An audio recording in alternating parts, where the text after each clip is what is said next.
Interesting. Okay. Okay, Windows. Mannequin.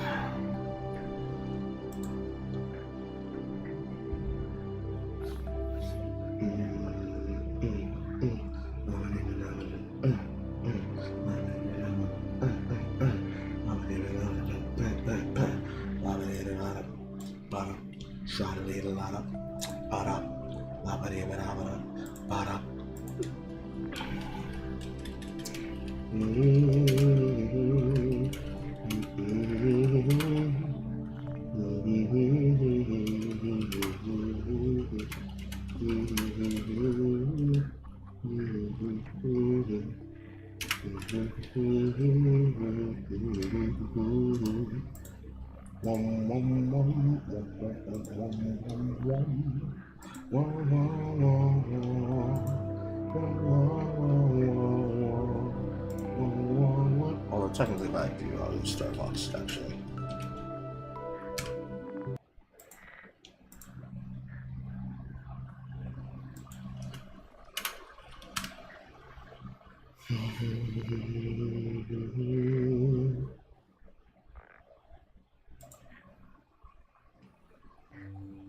There you go.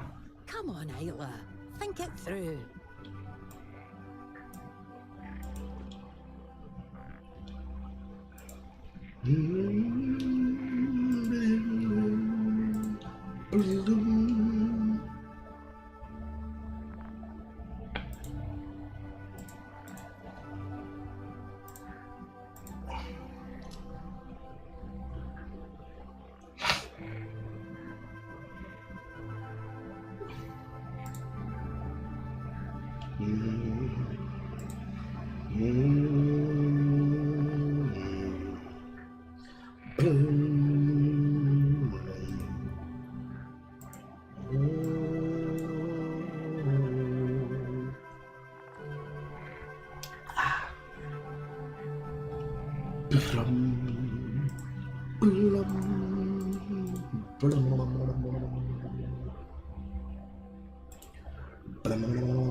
Waiting in such sweet sorrow is not chat. Also, hello, chat. Welcome. It is I, Coral, of Coral and Company Brand LLC at LTT Limited.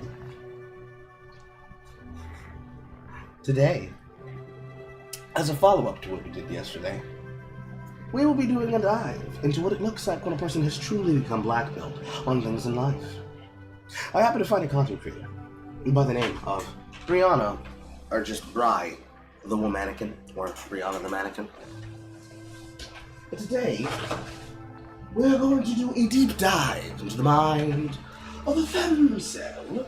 Though in my opinion, I don't think she really is that bad, but we're gonna find out. And truly figure out what's eating them and how one can avoid it. Should be good, should be fun, should be planned for the whole family. Take your time, nestle in, get your legs garnered, do your stuff. And meanwhile, you can look down in the bottom corner of me playing Battle of Exile as we wait for people to gather in. And if you are someone who is watching on Twitter, hi, Twigger, you can be able to flow to the link on my announcement tweet, and you can go to the last tweet and be able to click on the link to instantaneously join the BC, should you want to join in on the chat room. Give it another 10-ish minutes for more people to gather through, and then we'll see what will happen. Let's see how many maps I can complete in that time.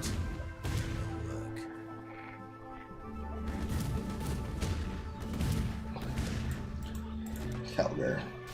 No, ship speed.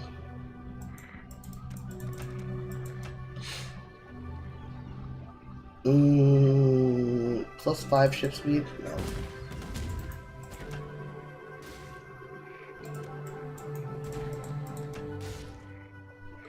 White maps, +2 portals. I've added more power couplers, and now it should be able to maintain 4 portals.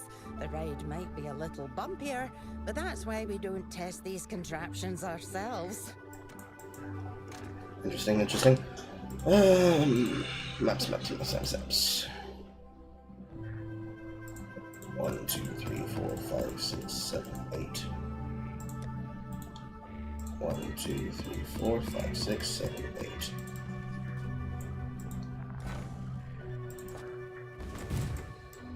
Wait, I miscounted. 1, 2, 3, 4, 5, 6, 7, 8, 9, 10, 11, 12. 4 rotas. 3 rotas. 4 map rotas, to be exact.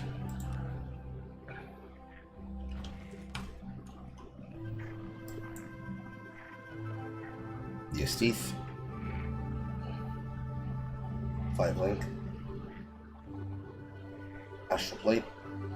Unending hunger. Home.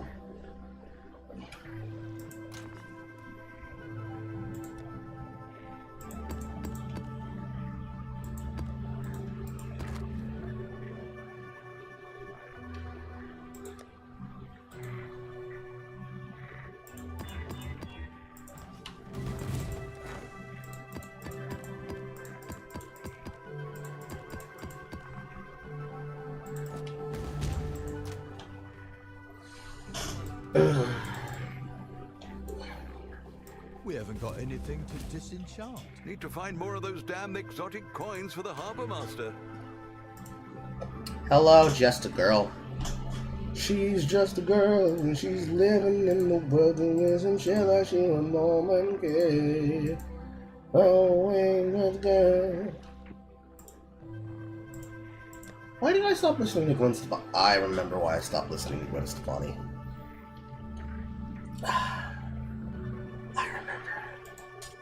I remember when.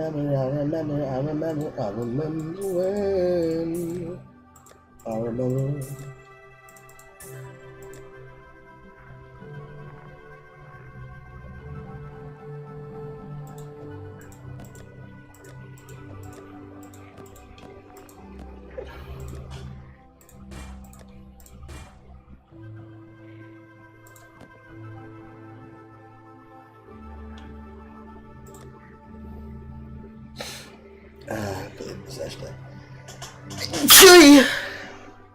My sides.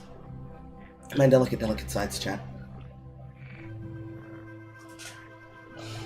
To make this better, I have to find a boot that I can make with the fucking suppression. That's so stupid.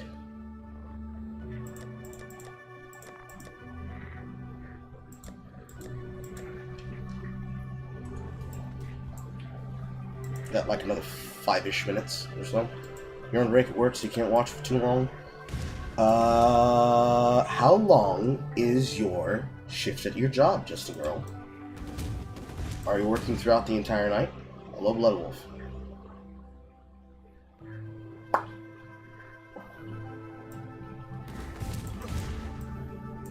I see ya. What do you need?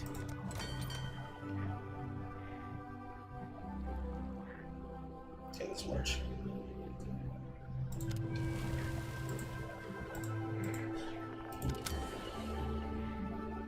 Northern Bismuth.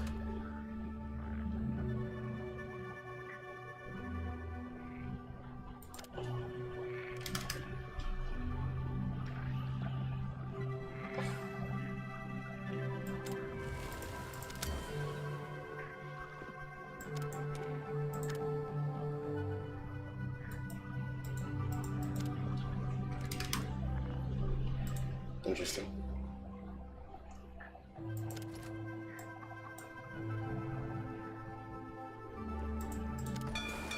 Off they go. Calvin. Number one. That's the furthest distance.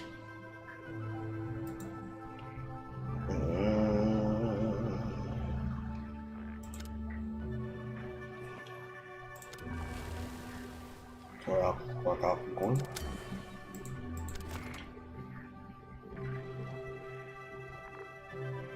For 200.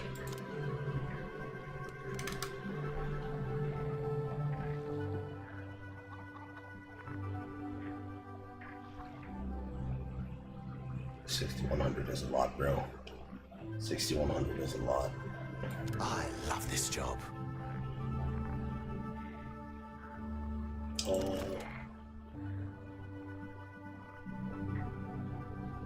Let's do 3,000.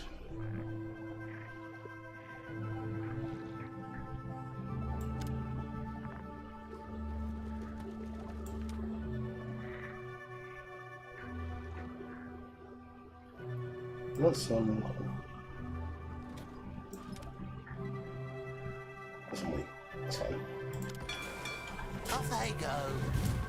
Oh, it's you.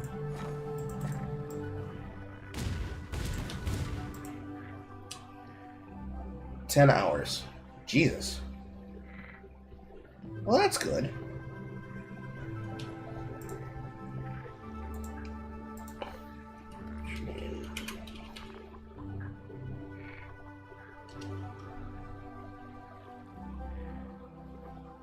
It's actually good. Very good. You're definitely gonna want to have. You're gonna definitely want to have that and do that.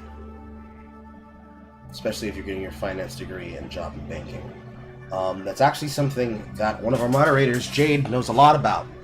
Hi, Nick.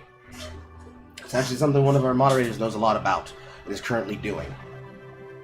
He can actually tell you all about it if you actually ask him. If you're not already a part of the server, you can join the server and be able to DM and ask him for more details.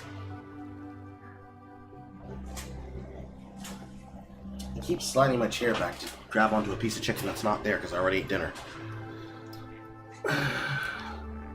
I saw what you put into checkpoint, Nick, and I'm sorry that that's happening to you.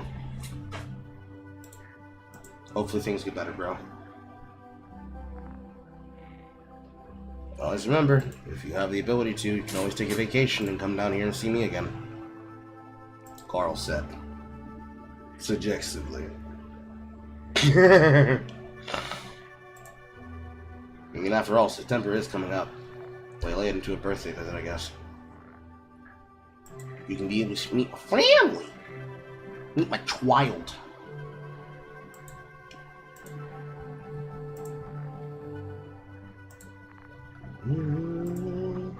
Right. I believe we've waited long enough for people to come through. Everyone else is going to have to filter in as we continue through the content. Let us begin. Let us begin. I'm going to need this screen. I'm going to need this screen. I'm going to need minute player. I'm going to need this window. I suppose we should start off with what she has to offer from her older content, and then work our way in. I suppose that's fair.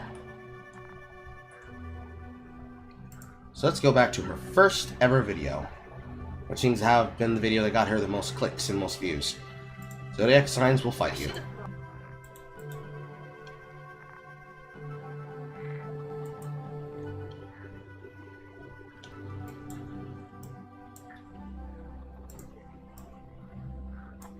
For my boxing gloves. But they're in my car, and I'm not going down there. Ugh, that'd be more interesting though.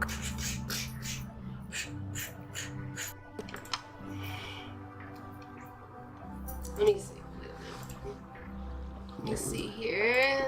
Picture. I guess that looks crisp. I can't tell. Make sure you guys can't see my boxers. My boxers.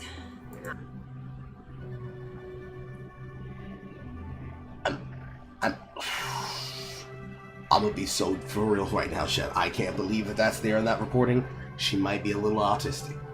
She might be down with autism. That's okay, because autism is down with us, not the syndrome. What is it? The title of the stream. Although you did come in after I gave the spiel, so we are looking into, as a follow-up to last night's VSChat, and basically a follow-up to my 3-hour video, what it looks like when you're actually looking at a true depressed, black-pilled, male or female, nerd or not. And we'll discuss the things that one can do to get over it. Hello, Blonde. Alright, chat. Everyone can see the video on the screen, and everybody inside the server who's inside of the call can be able to see inside the server on the projected screen. Yes, yes? I need to double confirm. I need to double confirm to the chat. I need to double confirm from those who are watching. And by no means feel like you have to mute yourselves for my benefit. Unless you muted yourself, and then I don't know.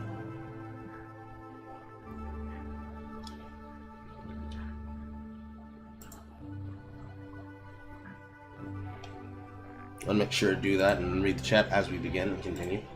Yeah.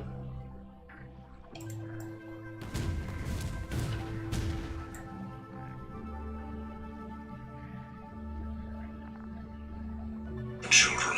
Lord have mercy.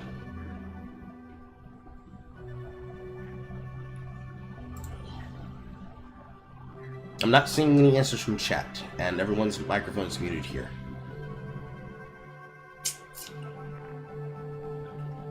I have to double check directly.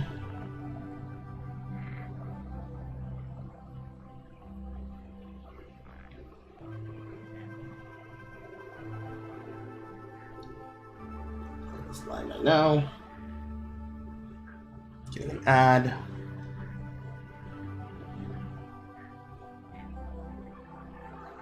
Now, thank you, Pascal. Add.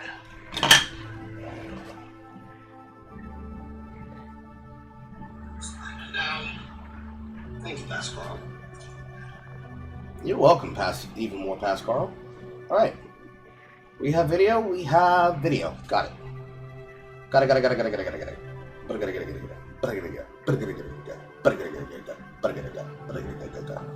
And remember, for those who are here in the chat room, both inside of YouTube and Twitter, you can be able to click the posted comment on Twitter, or you can be posted tweet on Twitter, or the pinned comment in the bar to be able to click the chat room and go immediately into the VC should you want to come join us on the call.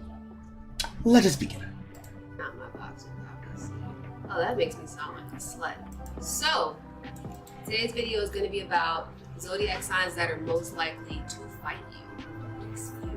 Okay, so there are, every sign will fight, obviously. Just like every sign loves, every sign has things that it dislikes, things that make it upset, things that, whatever, right? So the first things that I can notice as I look at this girl in her natural environment, bedroom actually looks like a guy's. It's clean. It's mostly barren. Very little furniture in the corners of the room. Looking back at her and how she chose to open the video, because this is still part of her intro. I should have put on my boxing gloves. That'd be more. Bit autistic. I guess that looks crisp. Socially awkward things that you would not expect a person to do? No. I would not look second hand or twice at this and say, damn, that girl, she's certainly not dateable. So, saying that, what leads from her... I should have put on open two of them. Weird. What is this from her that leads from her talking about zodiac signs to her more recent ones where she's saying she's embarrassed by anything that she's ever done, and that she's been single for 4 years. Because this video starts from 4 years ago. Now granted, she starts it off and gets a lot of views on this video. Then she goes to Zodiac Signs That Will Lie to You. Gets literally a 1/10 of the view. But, you know, they stay consistent. Then the video views kind of drop off entirely. Then, you know, quarantine videos. Then she picks back up again when she starts talking about femcells. Talks about when she dated a guy 7 years younger than her. Unpopular opinions about the booty trend. Black girl takes the Keepy body quiz. Keepy Palmer versus EBT guards. Every black person in Bridgerton kind of sucks. Pretty privilege. Longtime fan reacts to Disdale finally becoming canon. Don't know what the fuck Disdale is. How to keep your racist friends. Jenna Brown is jealous of Kelly Stamps. Why black women are problematic. Why influencers' teeth so perfect. Because they're fake. Which, that's obviously true. Male gaze is bad for women and men. Slap heard around the world. Unpacking the ick. After disclosing my neurodivergent. Okay. Never mind. I got the answer to my question on her thumbnail. Okay. Never mind. We now know why she's like that. We now know why she's like that. Okay. Alright. Okay. Alright. Okay. Alright. Okay. Alright. She is in fact neurodivergent. But let's see if we can notice those signs before we got to the point where she talked about it at Edge. Can't tell. Make sure you guys can't see my boxers. Godslayer. My boxers. They're not my boxers, obviously. Oh, that makes me sound like a slut. So, today's video is going to be about zodiac signs that are most likely to fight you. Yes, you. Okay. So, there are, every sign will fight, you know, obviously. Just like every sign loves, every sign has things that it dislikes, things that make it upset, things that, whatever, right? Every sign they put into a certain situation will fight. You can see my boxers. Let me scooch up a little bit more. Oh, my boobs. Anyway, so this video is about signs that are most likely to fight you, okay? And there are 3, well, I've come up with 3 signs that are most likely to try to whoop your ass. Why? When I'm saying you, don't take it personally. I don't mean you. Obviously, I don't know you. I'm sure you're amazing, you know? I don't mean you personally. I mean signs that like to fight people in general, you know? I'd argue that it's not zodiac signs that are likely to fight people who like to fight people. I would say it's more people who are very quick to temperament, where they will throw down, either because they've had to or because they are from they're from a walk of life that requires them to, in my personal opinion. It could go any way that one could want it to, but from what I've noticed over the years, it is usually a choice. For whatever reason, it is a choice. And that choice comes down to, do they have a reason? Do they want to fight? Are they an easygoing person? Are they this, that, or the other? Pretty much, if they are fighting, it's because they've had to fight all their life. And it's just an extension of what they've had to prepare themselves for. It's no different than if I were to be somebody who had to fight like that. Which I have to. I have had to. But whatever way one would want to talk about it, describe it, pretty much comes from that extension of that and doesn't have to go any further past that, in all honesty and all seriousness. That shouldn't be something that I necessarily think you need to make a video about. You know, women like star signs. Some women like star signs. I ain't gonna hate you. Everybody's gotta have a hobby. Signs that are most likely you going out with your friends, you going out to the club, you trying to dance, trying to look good, and then all of a sudden, oh, you gotta leave because this bitch is trying to fight somebody, you know? Or you with your boo, and maybe your boo is one of these signs. Boo! You know, and you're sitting in traffic, and somebody cuts him off, and then, oh, you gotta go because this man is trying to fight somebody. Number 3. I'm stupid. Excuse me. Number 3, Sagittarius. Sagittariuses are, I don't like that, Sagittarii. I don't like that either. Sages, I like that better. Shout out to all my Sages in the audience. Sages will fight you because they're not pugnacious people. They're not people that just like to fight, right? The other signs on this list, there's another sign on this list that just likes to fight. The Sages, it's a pride thing. It is, they need you to respect them. That's very important to Sages. Is it not possible that all people need you to respect them and also give you them the air and the space to be seen and heard? Is it possible that it's not just a sign? I mean, you're allowed to have your opinion, but could it not just be a sign thing and a person thing? Since the personality traits that could be assigned to signs could just be a person existing through life. Because reasons. The choice is made. Sonya will make It's entirely use possible. of it. Entirely possible. No. I'm not trying to shit on it. It's entirely possible, Sonya will in my make good opinion. use of it. That they are respected and that you respect them, because the thing about Sages are, as a zodiac sign, they're very watery, you know. For a fire sign, What does that mean? in every elemental family, there's signs that have more. Elemental family. And every single elemental family that's up. This shit sounds like a power system! Is this anime? Aspects of another element than others, you know. And for Sages, they're quite watery, you know. They're more emotional. They tend to be shyer, you know. They're more likely to be the things that you would normally attribute with I just want to be comfortable, you guys. They're more likely to have the attributes of water signs. They're likely to be shy. They're likely to be creative. They're likely to be to themselves. But they do have all the social energy of a fire sign. So they have all the social energy and they have all the heat of a fire sign.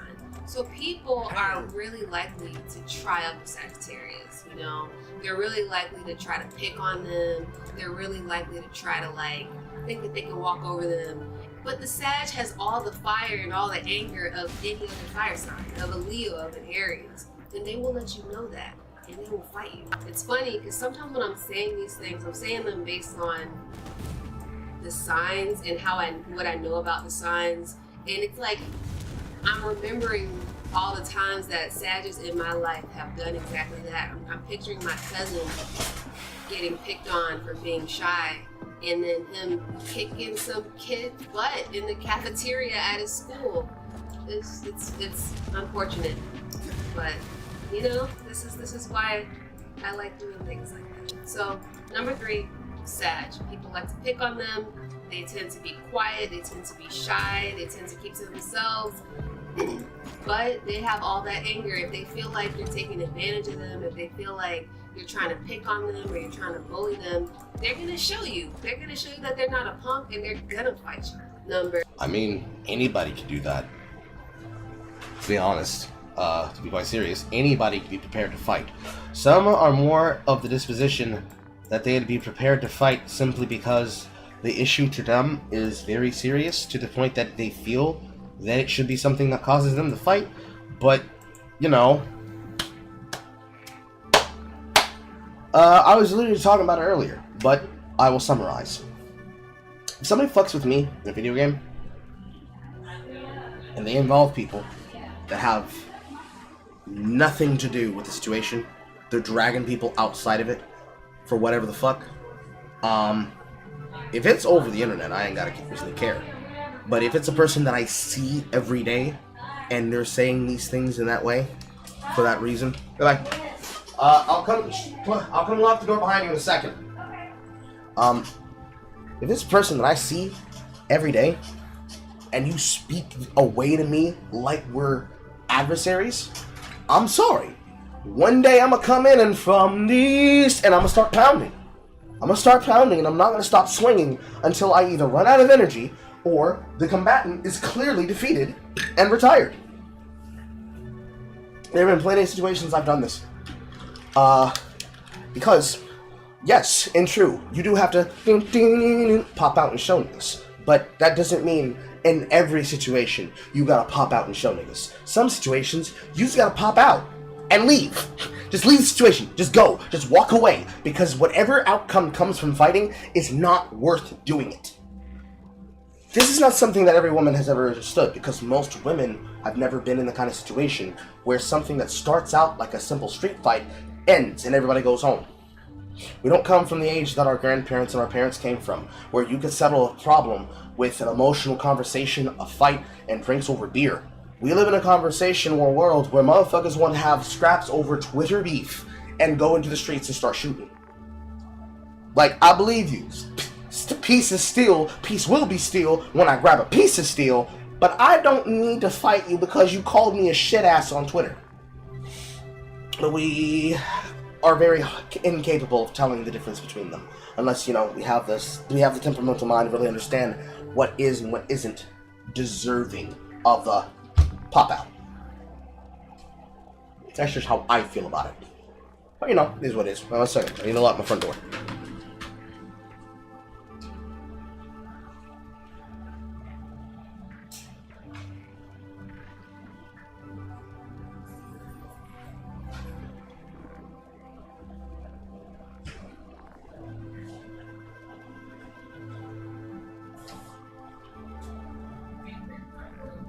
And I'm going to turn right the hell back around because the mother decided to ask me something as soon as I walked in the door.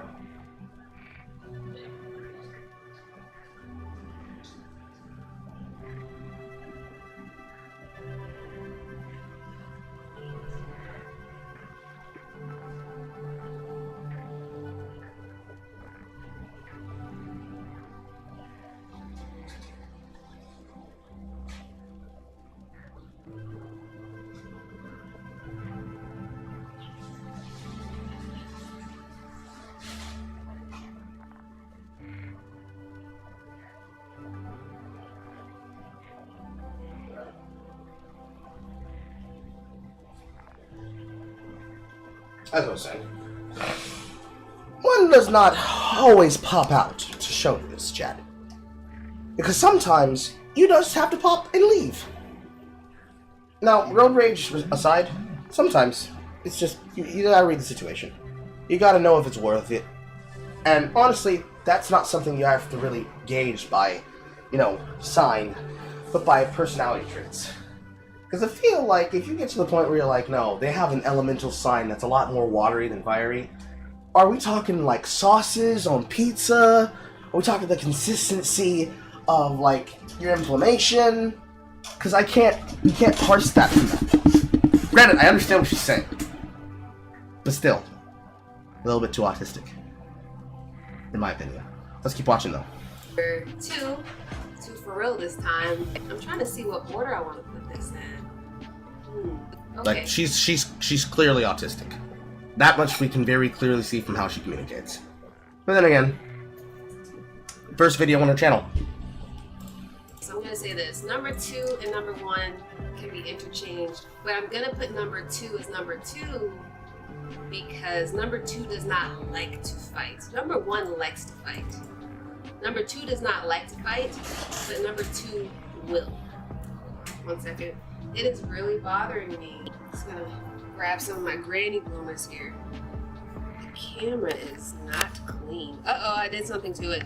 I don't even know if it was affecting the picture quality. I don't know if me like wiping it like that is gonna affect the picture quality.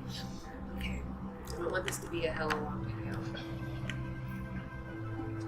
Avert your eyes, chat. Look not as the autistic titties. Oh, there we go. I think that's perfect. Okay, sorry about that. There's a smudge on the lens, and I don't know if you can tell, probably not. Oh, I forgot to cover up that pimple on my chest. Let's just pull that up a little bit more. Okay. Some people would make jokes and be like, for free? But me, nah. That's just gonna be in the first part of the video. Number 2, Gemini. But that's not a surprise, is it? We all know, everybody knows about Gemini's legendary anger. Is it legendary? I'm not really sure. I might just be making that up based on the Geminis in my life. I know people know Geminis for being crazy. I would say, I might agree with that. That's another thing. Typically, Geminis are so sweet. They're one of the sweetest signs in the entire zodiac, and they love very, very easily. You know, you can befriend a Gemini typically very easily. They're very social people. They like interacting with people, and they will give you the shirt off their back if you need it. They will give you a place to stay if you need it. They will taxi you around the town if you need it.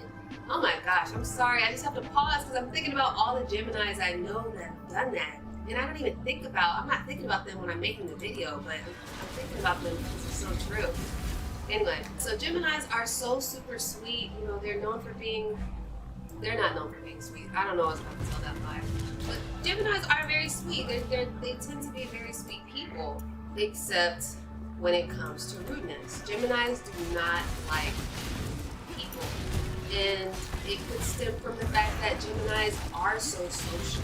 You know, like they really get a lot of joy out of interacting with others. I don't think Geminis necessarily need to interact with other people, but they enjoy making other people happy. So when somebody comes in to them, because Geminis are typically so nice, when somebody is rude to them, that's like no. That's like, why are you being rude to me when I've only been nice to you? Like, excuse me, and that's when you see the Gemini. I would say that's not necessarily a Gemini quality. That's just a person quality. I think it is more of a Gemini quality, specifically because Geminis are known to be like the twins. So they flip on a dime. I suppose. I know, I married one. I see. As a singleton twin, I am a Libra, but at the same time, I don't think I've experienced a situation where I've had a temperamental flip. My emotional spectrum, which you've experienced talking to me, my emotional spectrum exists in a void that is based on influx. The thing that I experience is the thing that I comment on and relate to. So I can't relate on something that I haven't experienced, and I cannot comment on something that I haven't experienced. But it does not flow like water. If I feel like I'm getting to a point that I have to, I will cut something off before it affects my emotions in that capacity. Patent skill that I had to learn from my aunt, I don't remember what my aunt was, and from my godfather, who, whatever a sign falls under July 4th is what he is, which is also what my mother is. Me personally, I just learned to never use anything about myself other than my actions to describe myself, and don't let them be used. I don't want to say use as an excuse, but use as an excuse or as a way to get across that that's why I am, you know? You know, I have to make fun of people. I'm a Libra. Of course I have to pick on people the way that I choose to when they decided to pick on my friends. I'm a Libra. I can't relate to it in that sense. So I see it more from the personality type. But if I were to relate to it, and if I had my twin sister instead of me being the only survivor, if I had to be between her and a situation, I would probably be classified like that despite not being that. Because I have usually been the most outspoken person in my family about any particular thing that I could talk about. But when I started getting bullied as a child for reasons that had to do with my siblings rather than things that I did myself, it became more me choosing to not speak on particular things and issues because it just was why bother? My voice wouldn't be heard in the situation. It's very likely that the person's not going to see eye to eye with me on the issue or the subject matter. Just many things. It's like, why care? And it just made it easier to then be able to pack my feelings away. So if I were to explode about a certain thing, it's not because, he's been hiding his emotion because he's a Libra. Because technically, I believe it's the Libra star sign that actually has the likelihood to be the one considered to be like a golden retriever. Now that much I will say, I can't beat allegations. I catch myself all the time in the middle of a discussion where I could be heated, and whatever occurs to me in that moment is something that I have. Like, earlier, when we were talking, like, the instant of me in the emotional spectrum of the situation is like, ooh, a piece of candy. It's a trait, but I would not say it is a trait that defines me or other people. Because that's just life. That's just experiences. And people handle those experiences different. So I'm not going to say that it's not true. I'm just going to say there's reasons that can be used to explain other than, well, that's just how it is nowadays. Does that make sense? Yes, but what I'm trying to tell you is that while you may think of it that way, there are certain patterns that people with certain signs or born in certain times of the year have. Okay. There's certain patterns that kind of line up. Like, for me, I'm a Scorpio. I'm a very passionate person. I get very defensive about the people I care about and about the things that I like. And the other Scorpios that I know are the exact same way. So it might not be necessarily a trait indicative of, but it's a pattern. Okay. That you can see if you stacked up with people that are the same zodiac sign or born this similar year as you. You get what I'm saying? Yes. I think about it, and I don't think I ever really took a lot, well, some. And usually the ones that would share it are females. Or were females. Usually have a set variety. Some of them I can't actually remember. But there was one particular friend of mine who I believe a lot of hers could be explained as a consequence of her traits, but she came from a very holistically spiritual background. It wasn't so much dignitated in beliefs. And her family had the same belief system, and I believe they were all born around the same time of year. So there's probably a lot of credence to that I probably not noticed because that's not something I keep up with. So, you know, something for me to learn. Okay, stop recording. Good thing I caught it. It used to do that on me before. I caught it. It just triggers everything. Though I do believe you'd be in agreement with me. She is very autistic! Yeah, as somebody who is autistic, yeah. Yeah. I can see it. It's the fixation on certain things and the elaboration on certain things that don't necessarily need to be elaborated on. Yeah. Like on what? Like I'm not gonna hold her on it, but like the fixing of the camera in the middle of the recording, mentally focused on, is my tits in frame? Oh man, my tits are in frame. Are they seeing my boxers? Nah, I can't let them see my granny jammies. Oop, my pimple on my chest. I don't know if it was a bit or not, but after watching and seeing it happen multiple times, it's definitely not a bit. I think it's a mix of maybe not autism, but it's ADHD at least. It's neurodivergent, definitely. Yeah. Pretty much. But not necessarily in the same way that it triggers a Gemini. You know, for Geminis, they're such sweet people, even if does something to them. It gets inside of them, it plants the seed of anger, you know? And they just don't. They don't like it. They don't like that. And they'll fight you over that. They'll fight you if you're rude. You know, don't disrespect them. Don't disrespect somebody that they love or somebody that they care about. You know, that's the trigger for them. Number one. I would still say, I agree with that, but wouldn't that be for anybody? No, there are some that are very much more predisposed or are that way to a greater extent. Like, I'm gonna say that's true because my husband's a Gemini. I know the traits of Gemini because I see them in him a lot. And when somebody says anything in regards to this inflammatory or defamatory towards me, he goes from being a very nice guy, very calm, to switching on the I'm gonna fucking murder you mode. It's not just I'm gonna be mad at you and I'm gonna fight you. It's you're fucking dead to me. It's a very distinct change in his demeanor. It's not a gradual change, it's an immediate change. So yeah, she's I would say she's dead on from my experience, but that's just me. Okay. Now I want to see what she says about scorpions, because if she doesn't bring up scorpions, I'm fucking dumb. So far she talked about She talked about Sagittarius, and now she's on Gemini.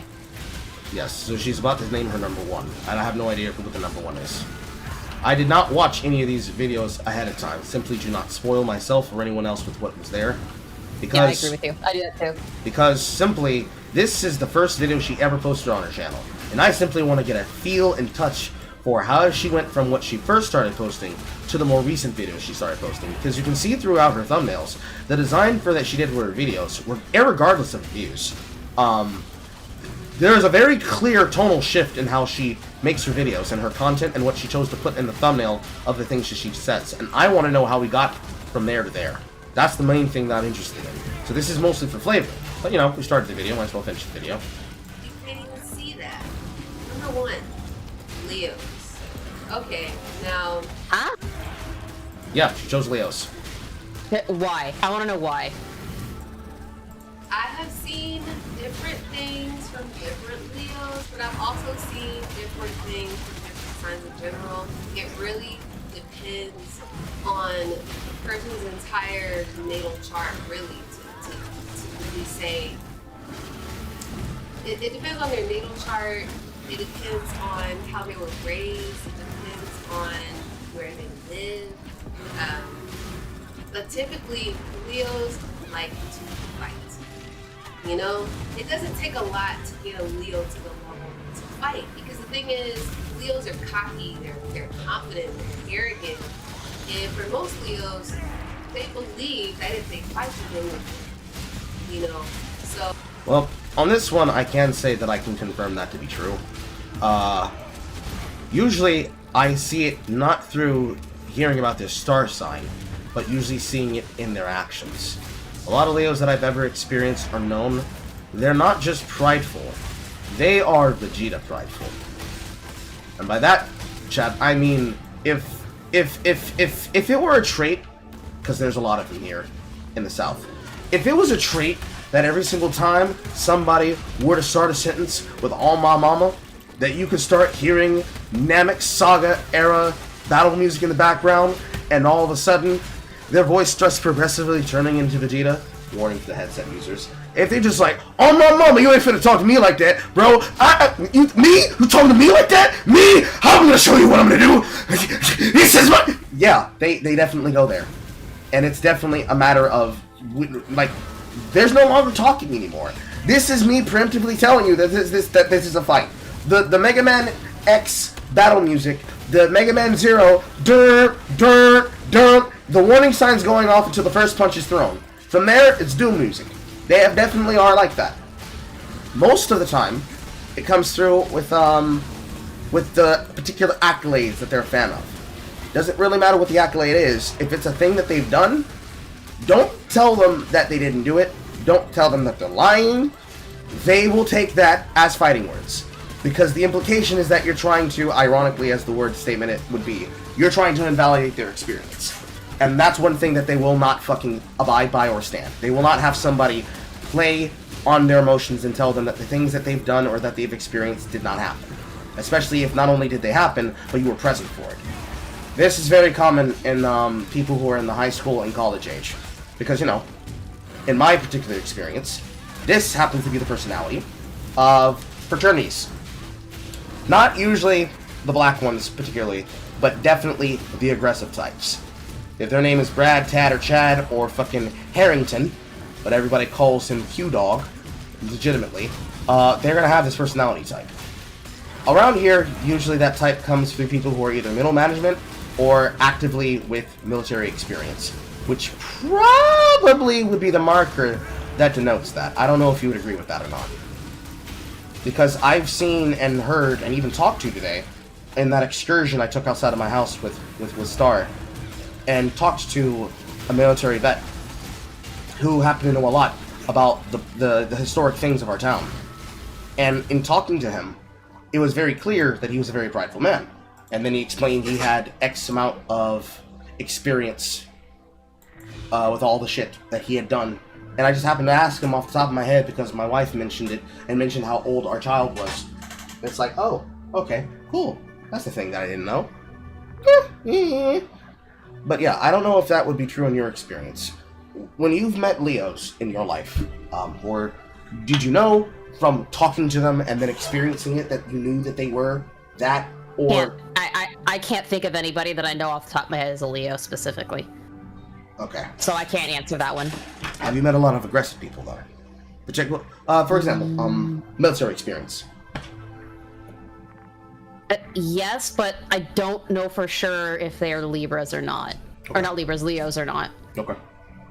So I can't tell you. I know that I've met Libras that are very combative like that, but I can't say anything towards Leos.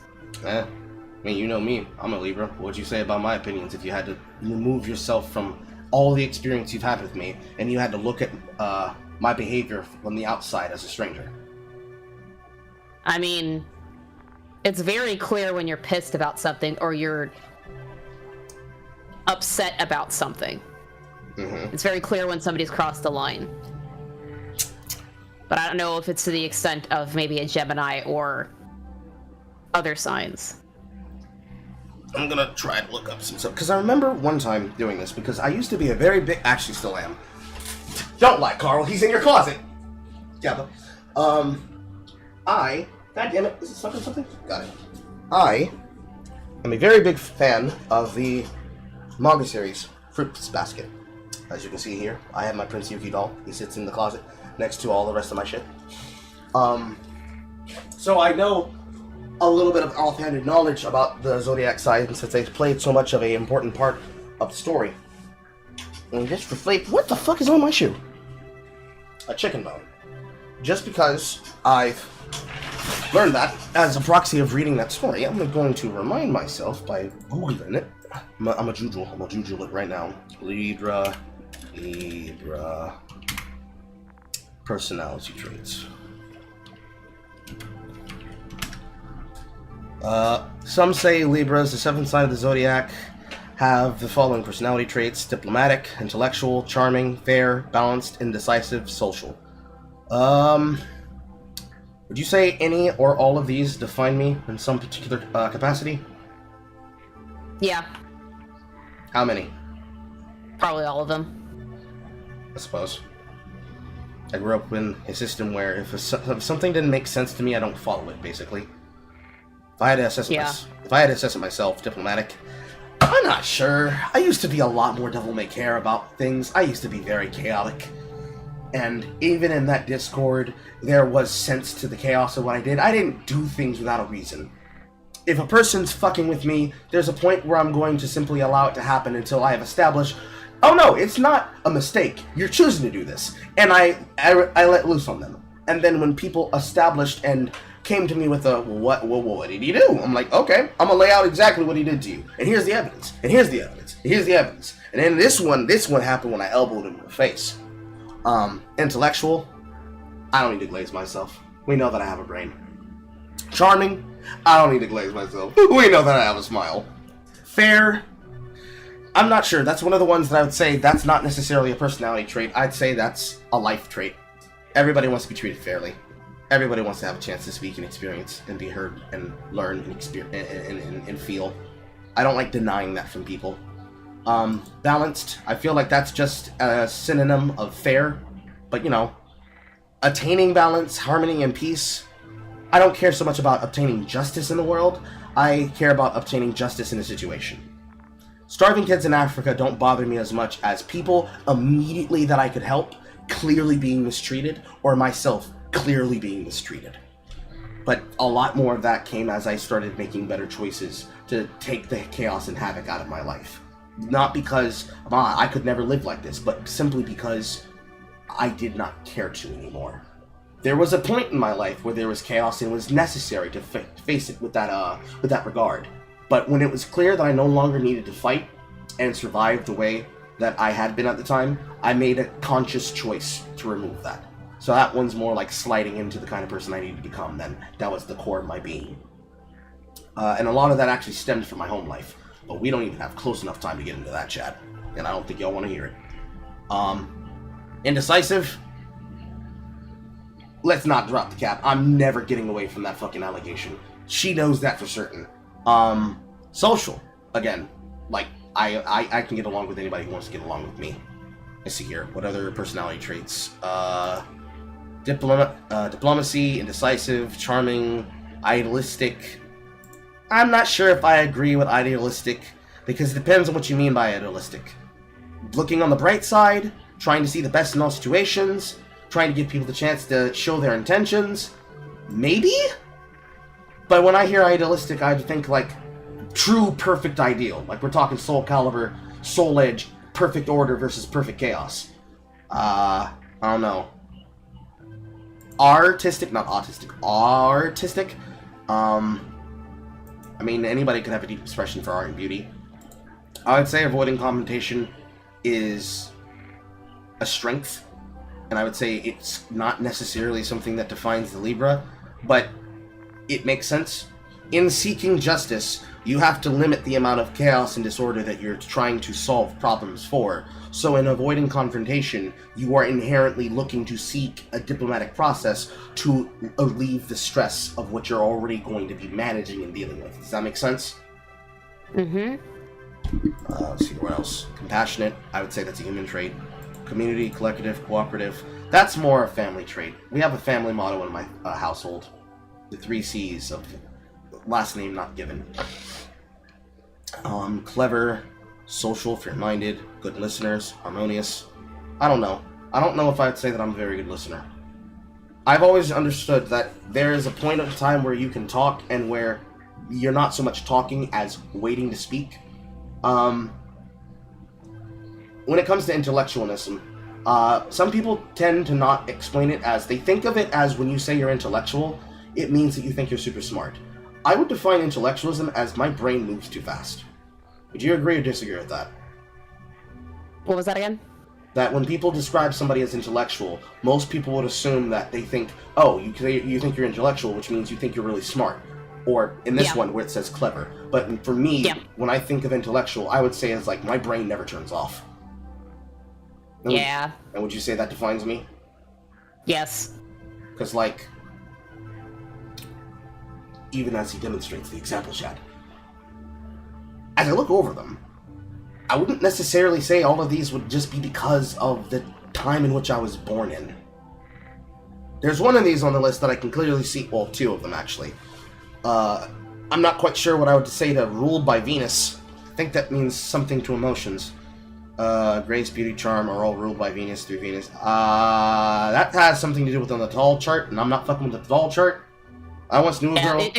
I wouldn't worry about that stuff. Yeah, I once knew a girl who tried to like sperm jack me based on the fact that she liked my personality based on my Natal chart, and that's like, ugh! And that was a stalker situation.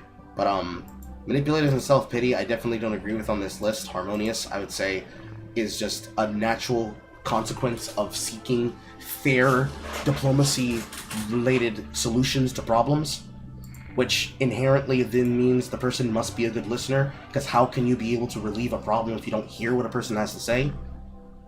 Overthinking is just a consequence of what I said with overthinking of intellectualism, you know? You take a lot of time to think about decisions and making the right decision, you're going to second-guess yourself a lot. Although, if this ties into self-pitying, being a bit self-absorbed when it comes to tragedy, when things don't go well for Libras, they tunnel vision when they are only... When they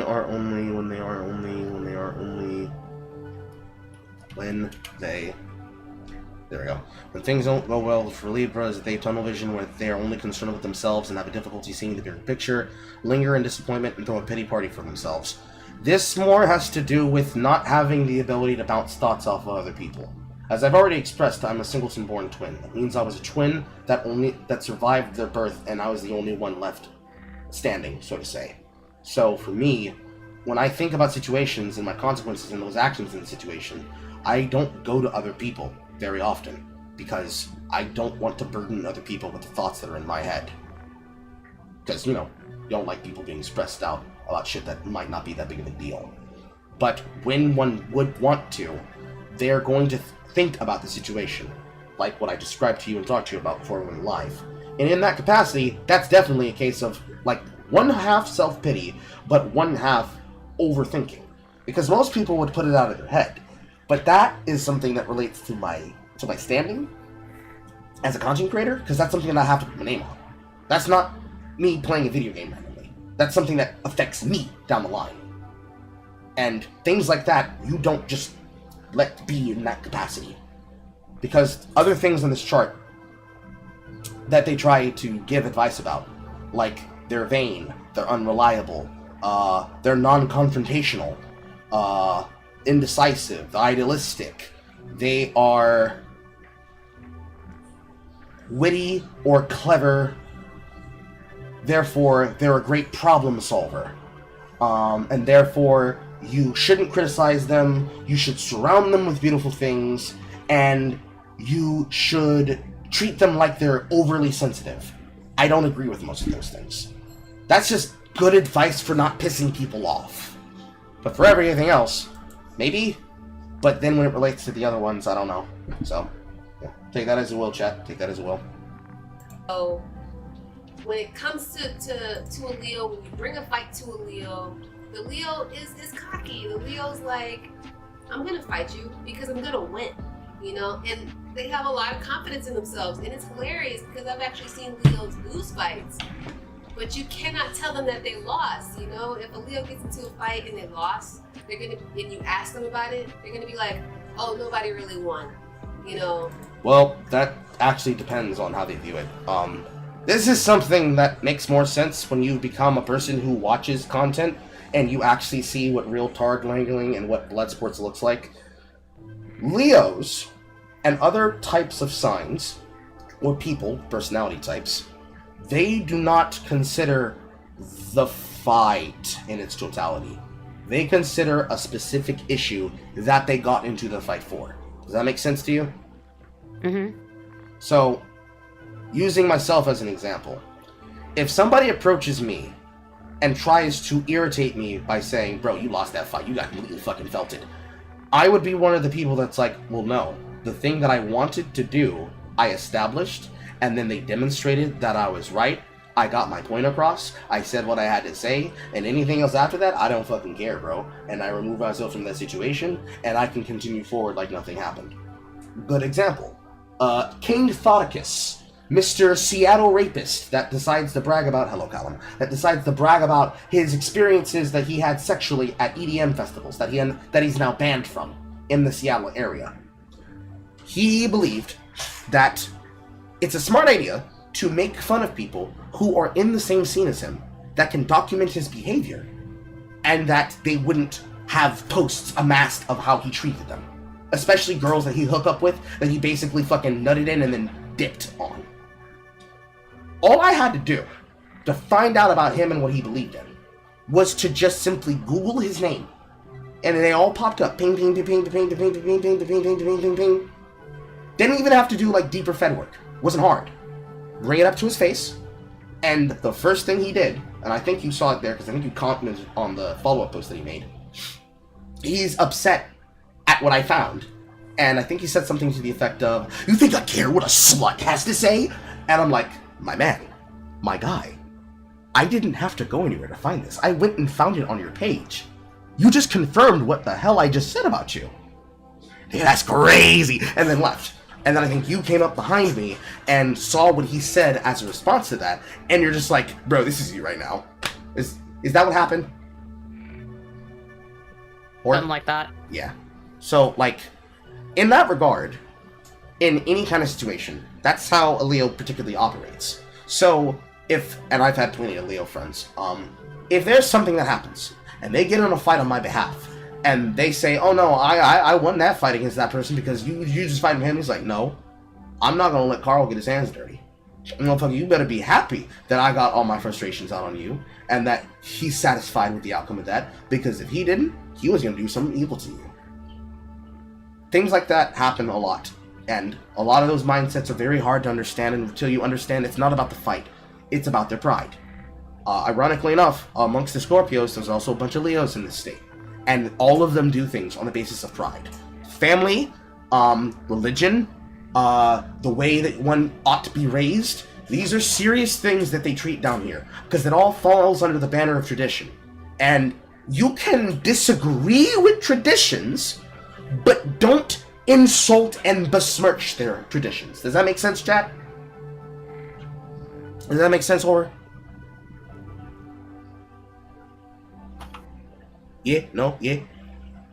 Yeah. Makes sense to me. Yeah. Though I admit I am not fully in on the context, but I'll catch up as the video goes on. Yes. Basically, Callum, we are going through the channel of a content creator that I found, that following up from what we were discussing last night, and following up as a part of the video, from Oreos in the Ointment. We're going to try and parse the mindset of a person who's clearly gotten blackpilled on her life, and figure out where it all went wrong, and how the first attitude that she had here in her first video starts to change over the lifetime of her channel. I usually do this with any kind of content creator that I either have an interest in looking into the content of, or in the case of people like Shark03, when they personally attack me, I want to learn how they behave on a regular basis. So get a feel for how they are, because I don't like taking in information from other people and just assuming and going off of their words. I want to see it. I want to see it. I want to hear it with my eyes. And this girl is definitely autistic. So, Dang. yeah, LSF for now. Or we both got our ass kicked. I don't know if I can say ass because I get into vibes. I'll stop it now. And it's very much a pride thing for them. It's definitely an arrogance. It's about wanting to be seen. I'm sorry, I'm just making sure you can't see my draws. It would be so easy if I just went off and changed how to draws and into actual. You see what I'm saying? She just can't help it. Like pants. So for Leos, it's very much a belief in themselves, and it doesn't really take much to get a Leo to fight. I've seen Leos fight over traffic violations. I've been in the car with a Leo and somebody backed out and almost but didn't hit them. In fact, they couldn't even get anywhere near the car. The Leo was very angry. The other person in the car, I don't know what their sign was, ignited something, and then the Leo was just like, oh, bet, I'm gonna fight this guy because they're challenging me. But with some Leos, the Leos that are prone to fight, it's typically a challenge. That's the switch for them. For Sagittarius, it is treating them like they're weak. For a Gemini, it's rudeness. For a Leo, it's a challenge. That's all it is. All you gotta do to get a Leo to fight you is to make a Leo think that you want to fight them. That's really all it takes. That's with women Leos, that's with men Leos. Like I said, sorry, the silence closing doors. Girl, there's a thing called fucking editing. Not only editing, but also that isn't based on, I feel like I shouldn't have to say this, but that isn't based on birth date. That's just bad socialization. That's just not getting socialized with other children when you are a child, and not having parents who told you no. That's being overly aggressive because you've never been punished for being aggressive. Yeah. No, I'm talking about her tangents. Her fixation to go completely off and worry about shit that she's already fixated about, and then doing it over and over and over again. That is, it's triggering. It's really triggering. I understand. Again, girl, there's editing. Holy shit. You can take it out in post. Exactly. I want to give her the benefit of the doubt, even though it's really hard to, because benefit of the doubt is like, she does it once or twice. I think she's does it 10 times in the span of 5 minutes in this video. Let's see here. I've caught at least 4 or 5. I need to look at the actual video's length because she does have chapters on it. We're now 4/5 of the way through. There's several of them in the intro. She has for the sections for Sagittarius, Gemini, and Leo, and she's still doing it towards 80% of the video through. Yeah. That's not great. Yeah, that's very not great. On the Nope. third floor. There's plenty of people here, but it still freaks me out. I've seen men Leos, I've seen women Leos. Yeah, you see, the thing that makes it triggering. That was a jump cut, Jack. So you air quote edited this video. Why'd you leave it in? Was it supposed to be endearing? Yeah. Did you read a guru guide? Did they say best ways to make sure people treat you nicely on your videos? Be yourself.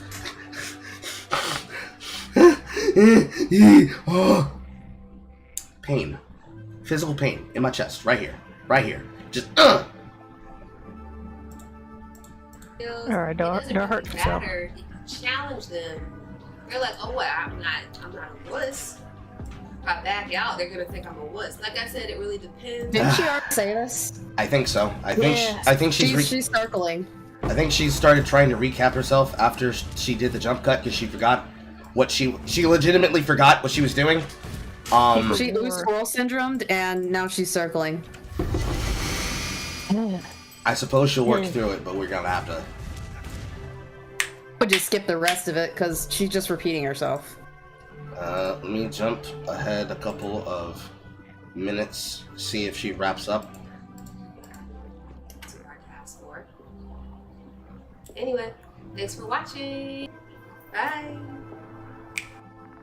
Did you have to do that 3 times? Did She couldn't do it in one cut, and she couldn't figure out which part of the cuts she wanted. I mean, I guess that's a choice. They're all good. Leave them all in. But there's still a little bit at the end here. So is it just pure dark? No, she's still going! Yeah. Yeah. Okay, what did she do next? Let me see how cringe it gets. Later. I don't know what my outro is gonna be. You guys. Clearly you don't! Fucking first one. Fuck! Oh! The cringe! The cringe is affecting my kidneys! Just think about this stuff before you release the fucking video. When you're neurodivergent, you don't think about that shit. I mean, I would think about like planning a video, like having a script on hand, and making a few bullet points to like, summarize this video in like a timely fashion. I would say. I'm sorry. Go ahead. No, you go ahead. I'll just eat my yogurt. Oh, okay. Gotta practice in for later on tonight, the boy. No, my stomach hurts, and I had to eat some yogurt. So Yogurt is not gonna help you with an upset stomach, girl. I feel like that's gonna make it worse. You need to be eating like crackers or bread. I had bread. I had French toast. Cause dairy is gonna French toast is gonna fuck you up because of the sugar. Yogurt's gonna fuck you up because of the dairy. Oh, you need to learn how to actually eat when you feeling sick. Holy fuck. Brat diet. Brat diet is your friend. Just get a heating pad, curl up in a ball, put the heating pad on the inside fabric of the pillow, hold the pillow. But I have no heating pad. Okay. I'm talking about what she needs to eat. Well, yeah, I was gonna suggest she get something Brat good diet. to eat and then use that. That usually helps. But moving back to this girl. Alright, so let's think of advice that we would give Brianna at this part of her life. What could we say to her after watching her first video? Girl, please go into the fucking editing suite and please cut out all these extra bits of time that have nothing to do with the subject matter, and please hide your stimming. I understand that you have to stim, but stim and then cut that shit the fuck out. It's like whenever I'm just chatting with Jay in a video while we're recording content, and it's not necessarily something that should be left in. There's plenty of examples of things that I cut out of the 3-hour plus video that didn't need to be in there, either because it was spoiling plans that she and I had in the future, or it was just unnecessary bloat that added to the weight of the video. The video itself was already long, and while I had to be talked into doing it, there was a point in my editing where, for the first take, which then became the second version that I had to release, because the first version wasn't very good in my opinion. So I redid it, and then I had her look at that. And then we ended up going with the two of us together on the third edit. The second one was a lot more crisp and succinct, but it was also not that great. Simply because there were things that needed to be seen or needed to be shown that I cut out for time purposes, because I think, this shouldn't be this long. It should be like maybe an hour, 30 minutes, maybe 2 hours at most. You don't need all this extra stuff. But ultimately, the personality quirks that I'm known for, there are people who either are very clearly going to like them, or they're very clearly going to hate them. Besides other things, like making Carl ASMR. So, the first thing would be, have an outline, figure out what you visually want to happen in your project.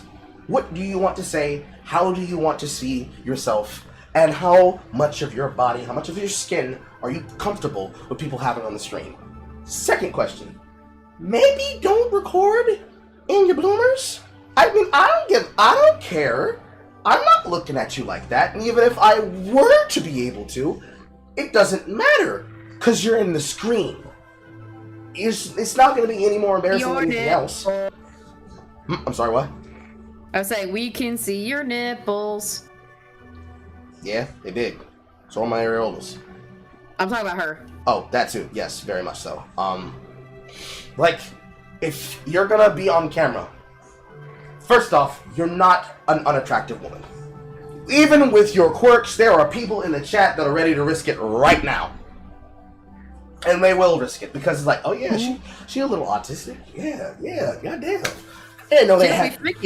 I didn't know they had silly bitches flying like out here like this. What the fuck? Hold on, girl. What you doing? What's your name? There are plenty of guys that are gonna overlook your stimming and they're gonna overlook your autism if it's not just, basic, casual you being nervous.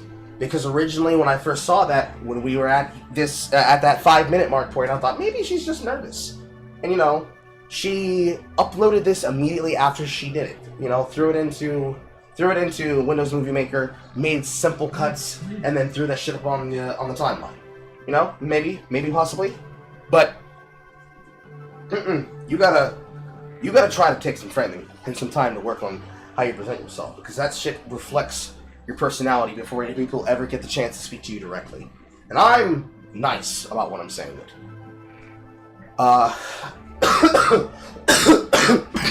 Excuse me. Looking at the comment sections here, what's down in the chat room, there were a lot more people who were saying that they're proud of how she was describing it, and then giving their own opinions about the things that were being said and heard from as far back as when the video was originally posted, and then throughout the years as it stood on her channel. That she probably posted it somewhere, like on Reddit or some kind of subgroup, and people came through to talk. They were gonna be nice to you regardless. Everybody else would have probably roasted you simply for the autistic traits that you're showing. The internet would not have been kind to you if you had posted this around any time period where you are now. But simple stuff you can work out. I'm gonna mute it, but let the video play through. See what else she does. Like, another thing, third thing to work on. I am. She's probably talking about the cancer sign. Oh, I like crap. I'm gonna keep that thought on the inside. You've already talked about the subject matter of your video. You've gotten through what you had to say. Wrap the shit up. Get your point out. Try to elaborate your point. And then once you've elaborated your point, once you've done that outline of what it is you want to say and how you want it done, figure out how you want to close out your videos. If you want to use a call sign, if you want to use a leitmotif, if you want to use a copy-paste ending screen, like most people from the earlier ages of YouTube, when you have the ability to make a lot more choices with the banners and marks you can have as a part of your videos would, standard screens like that. Work out how you want that done.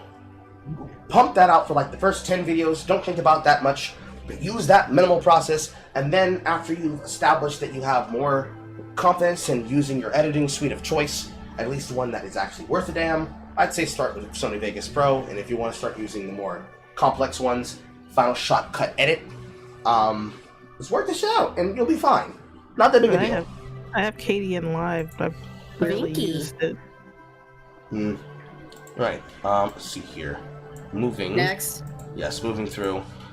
4 years, because she goes from zodiac signs that will fight you, zodiac signs that will lie to you, how to take a compliment from each zodiac signs that are annoying, zodiac signs that are most likely to be popular, zodiac signs that like to complain, reaction to astrologer guesses stranger zodiac signs based on someone called Ray, making an altar to attract more money, people are upset at Target honeypot commercial, 20 things to do in quarantine while you're bored. I would say the one that immediately draws my eye is 20 things to do in quarantine while you're bored. Because you are spending so much time focusing on not showing us the lower half of your body, and you are turned around on this. You should be able to see this here. Actually, no, you would not. Hold on, let me fix the angle here for you. You are turned around at the screen, showing your butt to everybody who's going to scroll through your channel and see that on your thumbnail. This one right here on the side. Oh hell no. Like, you are singing and dancing. I can see all the squat. I can see the whole cheek. Both cheeks. Full definition. What the fuck are you talking about? I'm trying to make sure not to show my granny panties. Go! Be for real! Because there's The not... biggest jump I'm singing is zodiac signs, and then so about white privilege. Yes, that's the exact next one. I feel like we could look at both of those because that one is actually short enough and that one's actually short enough that if we want to use that as a time period to mark what happened in these 4 years ago, because the next skip I was going to look at was definitely going to be the black girl taking the Kibby body quiz, or I dated a guy 7 years younger than me. Something from that time period, as well as the Wonderful World of Femcell videos, because this is where she then starts her YouTube journey. After at least 1 year to here, before that black girl body video, or the unpopular opinion about big booties, which I'd probably do the black body thing. Yeah, because like she puts this video here. She clearly has a great figure. She clearly goes to the fucking gym. And even with her minimalist house design, where again, she lives like a nigga. I'm not lying. She lives like a black man. She doesn't use too much. She doesn't do too much. She's clearly got a video here about why minimalism works for her. She's clearly a person that likes to layer shit out for herself. Which is weird why she didn't do that for her content. I'm of the opinion that the people who have personality traits that are very strong, that they're the core part of their being, they follow suit into everything. Which is why I have the opinion that the way that people play video games is the way that they live their life. Because the way that they live their life extends to every single thing they do. Not just the things that they do in their time of comfort. So a person behaves the same way when they're upset, they behave the same way when they're angry, excuse me, those are synonyms. They behave the same way when they're, I'll rephrase it, intolerantly upset. When they are so angry that they can't think straight, these things remain true to their personality. So in the middle of a fight, if I were to be hitting somebody and I am speaking in fucking tongues, in the middle of it, if my wife were to ask me, are you almost done killing him? I'd go for, yes honey, I will be there in 5 minutes. These things remain true no matter what you're doing. I don't know how that follows through with that, from that, but quarantine video. Let's go to quarantine video. Starting off with a smile. That's always great. Let's actually no. Let's read the thumbnail. Or let's read the description. Hi guys, here's a list of 20 things to do during quarantine because they're all pretty frickin' bored. Am I right? I got the stuff you need when you need it. What does that even mean? Don't worry about it. And then she links to her Instagram. But this link is broken. I don't know why that is. Actually, before we even do that, let's go to her Instagram. I gotta put this on screen so that chat can see this. I can see. His No, ADHD moment. Chat thing. There we go. So you guys should be able to see this, and chat should be able to see this, yeah? Yeah. Okay, so this is gonna be in order. She doesn't post that much. She only got 39 posts and X amount of followers. But you know, she's got her YouTube channel linked here. Just confirm it links back to this one. Yeah, she's got a YouTube channel here. She's got 10.3K, which I would say would be normal for a casual pretty woman to have. Scroll all the way to the bottom, but it wants me to go into my fucking thing to do that. Can I not do that? No, you're gonna force me to log in? Fine.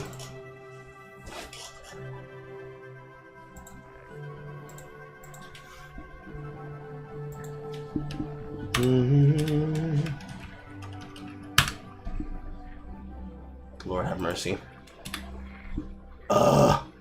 1 second, chat.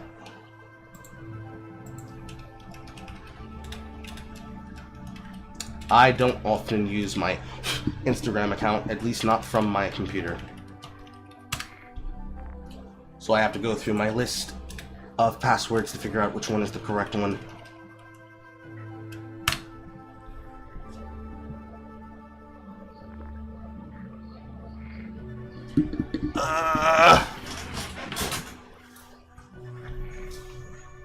No, I do not need to save my login info. But I suppose I should. Anyways. I don't like that feature of the internet where they make you have to log into every website when you're just trying to do some basic research gathering shit. Yeah, but they're like, you can't do that because you're spying on them and you're getting around blocks. It's public fucking knowledge. That shouldn't be a thing. Welcome, Struggler. I agree. Hey. Hello. Like, I don't agree with it because I understand exactly what the mentality is, but I can tell you exactly why it's bullshit. They say this about that, right? So, let's use the Illymation situation between Think Before You Sleep and Illymation. Illymation wants to say, hey guys, I'm being attacked by this supposed chud. And of course, Noah Samson's bitch ass inserts himself into that drama. But then there's also the personal friend that basically lied to her to set up the entire situation to happen.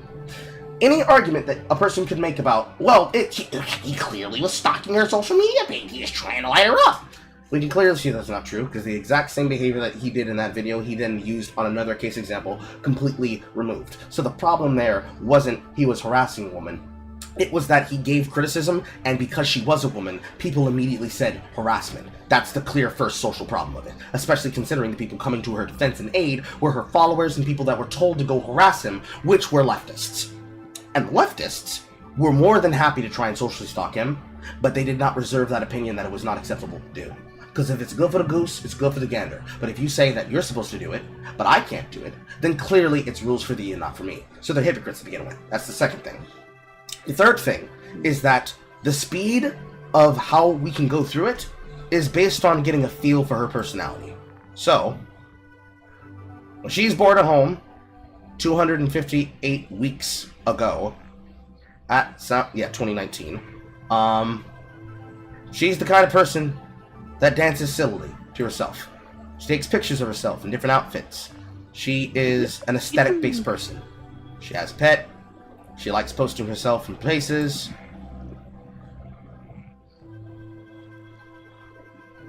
She's got, she has a devil-may-care personality, for the most part. I would ask myself, why are you posting these things of yourself like this? You know?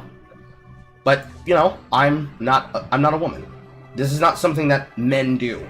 We don't like taking pictures of ourselves in this way, in that fashion. It is something that I actually had to learn to do as a content creator. For reasons. And then, of course, as we keep scrolling up, I don't know if this is clubbing or if she's going out with friends. This apparently was a Happy New Year party. So this looks like a person's place. If not, this is a really upscaled club / bar. If this is not somebody's place. Ah, she lives in Atlanta. Okay. That actually answers that question. That's 2021. She definitely went on a hair journey. She likes wearing certain kinds of locks. Pullback locks, hangover locks, tie-up locks, cute space bun locks. She gives off the air of being nonchalant, but she very much likes her appearance. You know? She has a healthy self-image of her own attraction. You know? Calling herself an ATL hoe. I don't know if she getting ran through out in the club, but she clearly goes out. She clearly parties. She's clearly a person that likes having social experiences. And when she goes to a place that she's never been before, she's going to try and commemorate the moment. Does anybody think that that's unfair, what I just said? No. I think it's a fair assessment. Because, of course, if this is... I assume that this is a... I don't know about taking pictures at a funeral like that, to be honest. I mean, if it were me, and if I had thought to do so when I was at my friend's wake, when we all got together to go down to the funeral home to go talk about and see it off and go through the grieving process, I probably would have done something similar. But what I actually did was I made a video, I think, after I got back home, and I didn't want to do that around other people. But that was me. I didn't want other people to, have to console me in my crying and shit. This might be the way that she grieves. This might be the way that she processes information. That's fair. Especially if she's at this part of her life where she already takes pictures of this stuff. It doesn't fall out of the realm of fair that, hey, she's going to talk about all this stuff. She's going to talk about these things, but she wouldn't be willing to put that up there. I don't think that's something that would be like that. Also, I just realized I didn't have that on the screen for everybody in the chat room. Bad streamer. Bad streamer. Bad streamer. It's not my streamer. I would say it's expected that if she's putting content up of herself out at the club, in various stages of undress, in your home, in various stages of undress, this is probably the most skin we've seen her in, if we're not specifically talking about her dancing around her home. And this is clearly, if she's not doing this for the camera, and she's doing this to get likes on online, she went out like this. She went out like that. And then, based on the 20 things to do during quarantine, she dresses comfortably. So it doesn't fall out of the realm of ideal that the way that she dresses commonly isn't the same way that she treats other things commonly. Because it's not like she dressed like a hoe for a funeral. And then she goes right back to her normal posting cycle. She started experimenting with dyes, clearly, for her hairstyle. Dyed locks. This is clearly from a photo dump where she went to the varsity. Her apparently giving photo cred to somebody named Tauntaun Kens, which I guess is a friend. It seems like it's the same club that she went to for New Year's. So, she goes to the same haunts. Sneakers and a dress. Basic ATL fashion. She starts playing with the idea of birthday pictures. Then she gets her hair color styled. Prototypically, say it with me. Say it with me, struggler. Black women love red hair dye. Red hair dye. So, guys. No, Yes. deep red hair just be ridiculous. Yeah. Yes, Horror? I said she just wants to be Ariel, guys. I mean, I guess. Forget about being under the sieve. Under the weave. Under the weave. You go to that dresser door to get your makeup done for to sieve. We take some oil and put your scalp because you ain't ashy as fuck. And you know you get it. And that would be accurate, too. I guess she has a pet. Because I didn't see a dog bed in frame, but I guess she has a pet, and the pet was just very well behaved to not walk into the frame. I assume this is a stylized AI picture. Makes her look a lot like Rihanna. There were apparently hidden comments that were considered because they were spam, but it's just literally a perfect piece of art. And then we're already at the top of her fucking timeline. And then I guess what she did for... Nope, this isn't even Halloween. September 22, 2023. Live action One Piece. Picture in June. This is where she's gotten more experience as a content creator, and people are commenting that they saw her because of her posts. And a picture for July, posted 22 hours ago. So literally yesterday. Kind of what I expected, to be honest. Because, let me see, can I go to my account? If I compared it against myself and how I present myself, I definitely have more posts, but that's because I'm a content creator. And you can clearly see if you actually look at the last few things that I posted. This is from February 26th. This is from July 28th. This is from August 15th, from last year. And these are all things that I posted to TikTok. But then you can see this one here is from March 19th.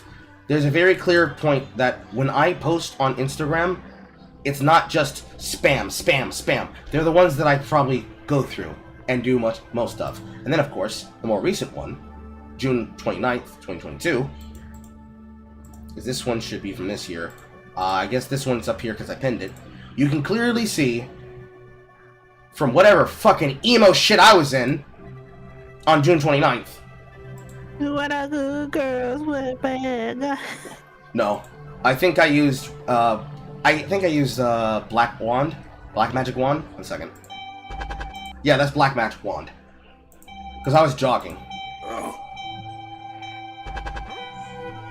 And this is where I think I forced myself to stop being so self-judgmental and actively just say, fuck it, we ball. But if you look back through my account, you can clearly see from the things that are just reposts through all the shit I do, there's stuff that's clearly in phases. Clearly in phases. You know? Then, if you really go far back, far back, far back, I gotta keep going until I stop seeing TikTok videos. Alright. We can see here, this is from my arc working at particular places that I was working at. The Fortune 500 companies. This one was immediately after I had been removed from the job site of working at the factory. So this is factory arc. 2021 would be year 7, year 8 Carl. Because this is all the stuff that I bought with the money that came from me getting Rise ready so that I could be able to have fun playing my Switch for the first time after getting that job from where the temporary nigga arc starts from. Clearly, I am passionate about graphic design. And then, you keep going further down, I'm posting memes, you know? More memes. But they allowed that one? Yep, they allowed that one in 2021. Crazy. And then even further down. Just random shit. This one, from the job site, from inside the factory.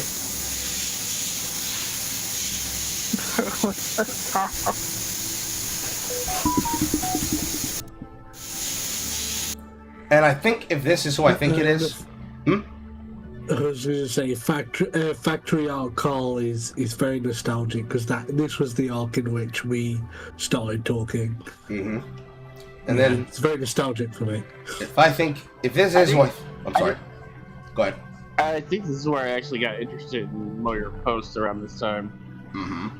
And if this is what I think it is, I think this is my godfather posting on his nonchalant account that he uses to check up on me every now and again. So you can clearly see the same things that I could say about her can apply to myself. But the way that a dude posts is different from the way that I post. Hello, hi. It is me, Coral.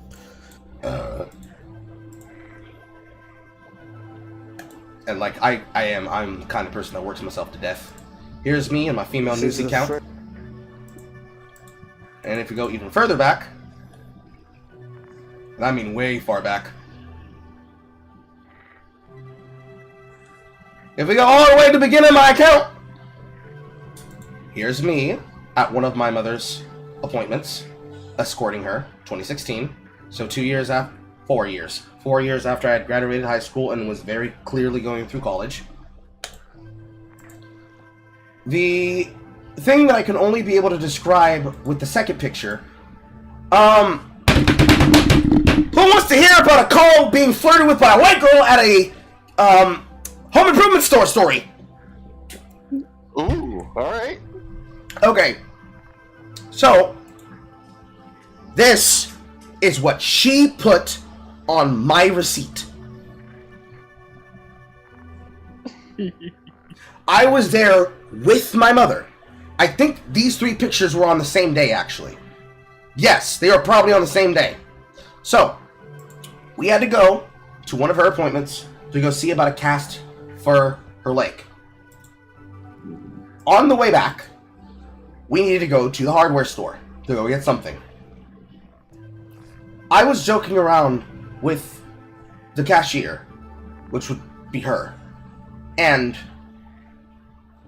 she handed the receipt to my mother, and then she gave me a look, and my mother handed me the receipt and said, "Son, I think this is for you." And I flipped the receipt over, and I see this shit. I don't know what made her say, "You know what?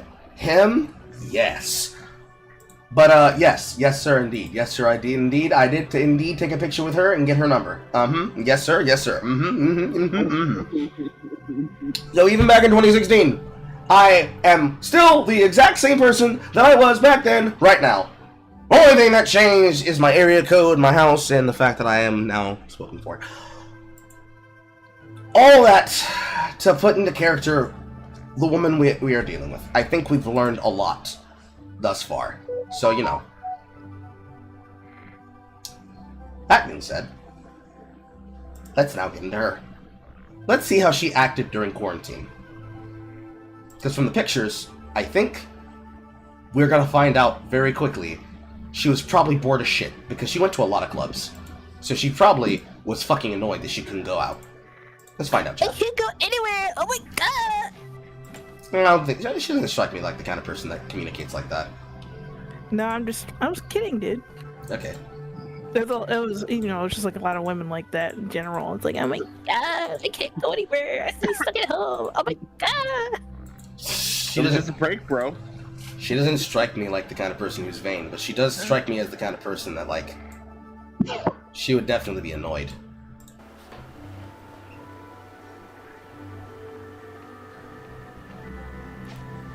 What's up, homies?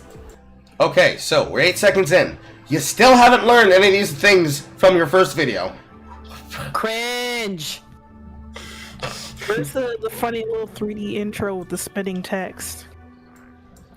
Like, you turn on the camera. You had a jump cut already. So, why did you edit in a jump cut of you pulling back from the camera so you can then do this cross across your face shit? What's up, homies? And then you held on this. This is the part that I can't get over right now. You did that, and you're just like, I am cute. I am cute. Oh my god, I look cute. How many times do you think she practiced that? I don't know. I don't think I don't think she practiced it. I think she forgot that she was supposed to be doing an intro, and she was looking at herself in the viewfinder. She's like, "Oh my god, this light is working for me." She's eye fucking herself. Yeah. No, I'm just saying that because of the jump cuts, like, it seems like might have had a few takes. Well, she's cute. She thinks she's being cute. Yeah, she And both she's eye fucking herself. like she both thinks that she is cute and she is being cute. And in her doing the editing, she's like, "Yes, this is adorable. This is so neat." Yes, bitch, walk, slide queen, yes. Now, because we know that she lives in Atlanta, she's 2 hours away from me if she still lives in the same area. Alright? So I'm not gonna say she wouldn't do this. Atlanta bitches! Are vain. Atlanta bitches are vain.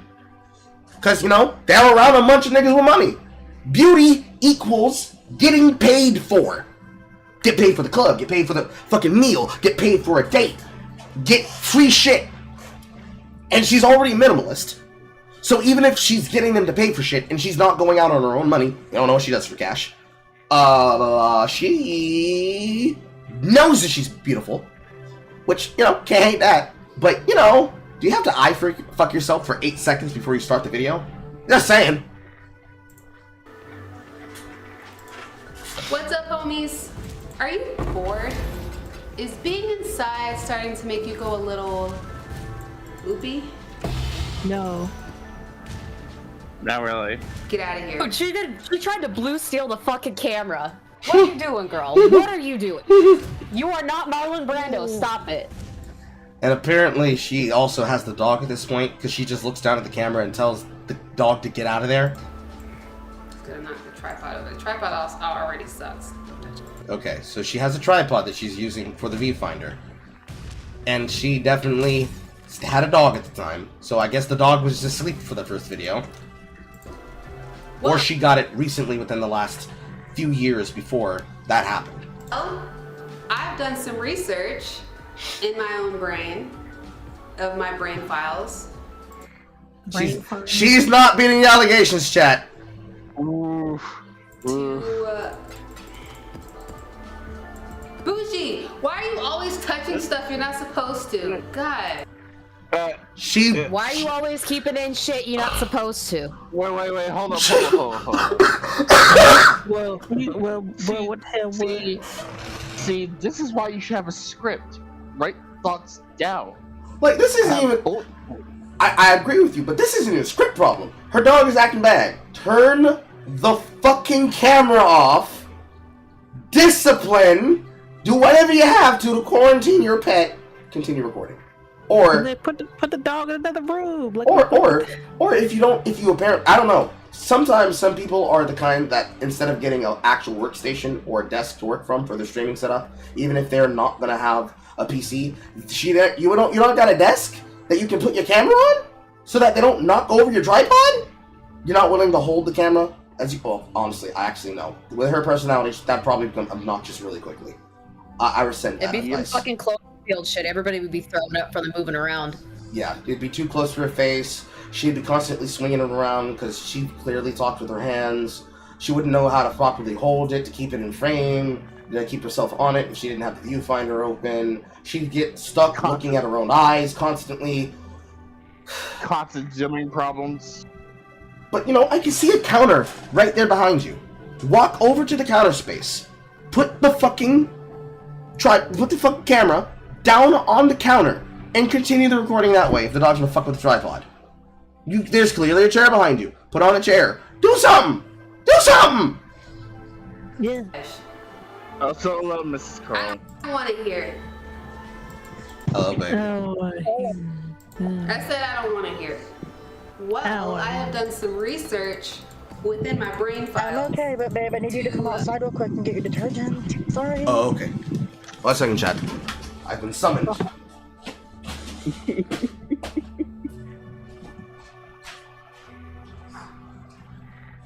So how you doing this afternoon? Okay.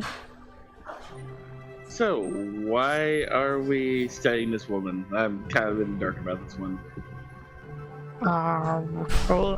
Carl could probably answer that. I don't know. I don't know who this lady is, really. I'm just understanding because did she say something racist? Did she say something provocative? I don't know.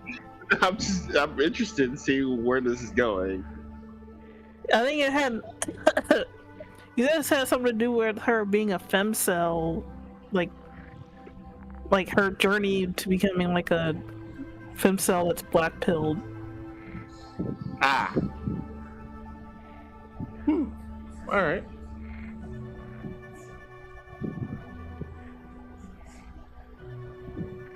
So how's the chat doing? I can fix her. Well, don't say that. I already saw like a disgusting video of a Japanese woman trying to cook food while there's like. Oh no! Don't talk about that. Don't talk about that. Oh, that. And then there's people who are like, "I could fix her, guys. Like, I could fix her." You can't fix those roaches. There's no fixing Can't that. do it. There's no fixing that. Just let it go, brother. Just let it go. So we just gotta seal up the doors, just leave her in there. No, get the concrete. Seal that bitch up. Get the concrete.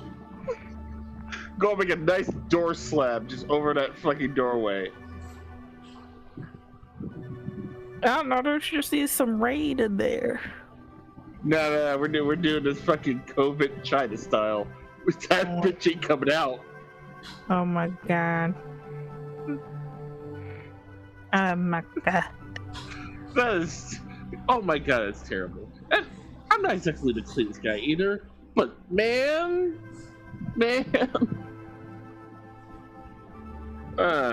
Fuck.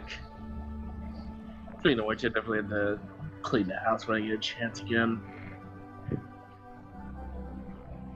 I just like to keep it down to a minimum. Even if I see like a piece of dust on the floor, I gotta get in there.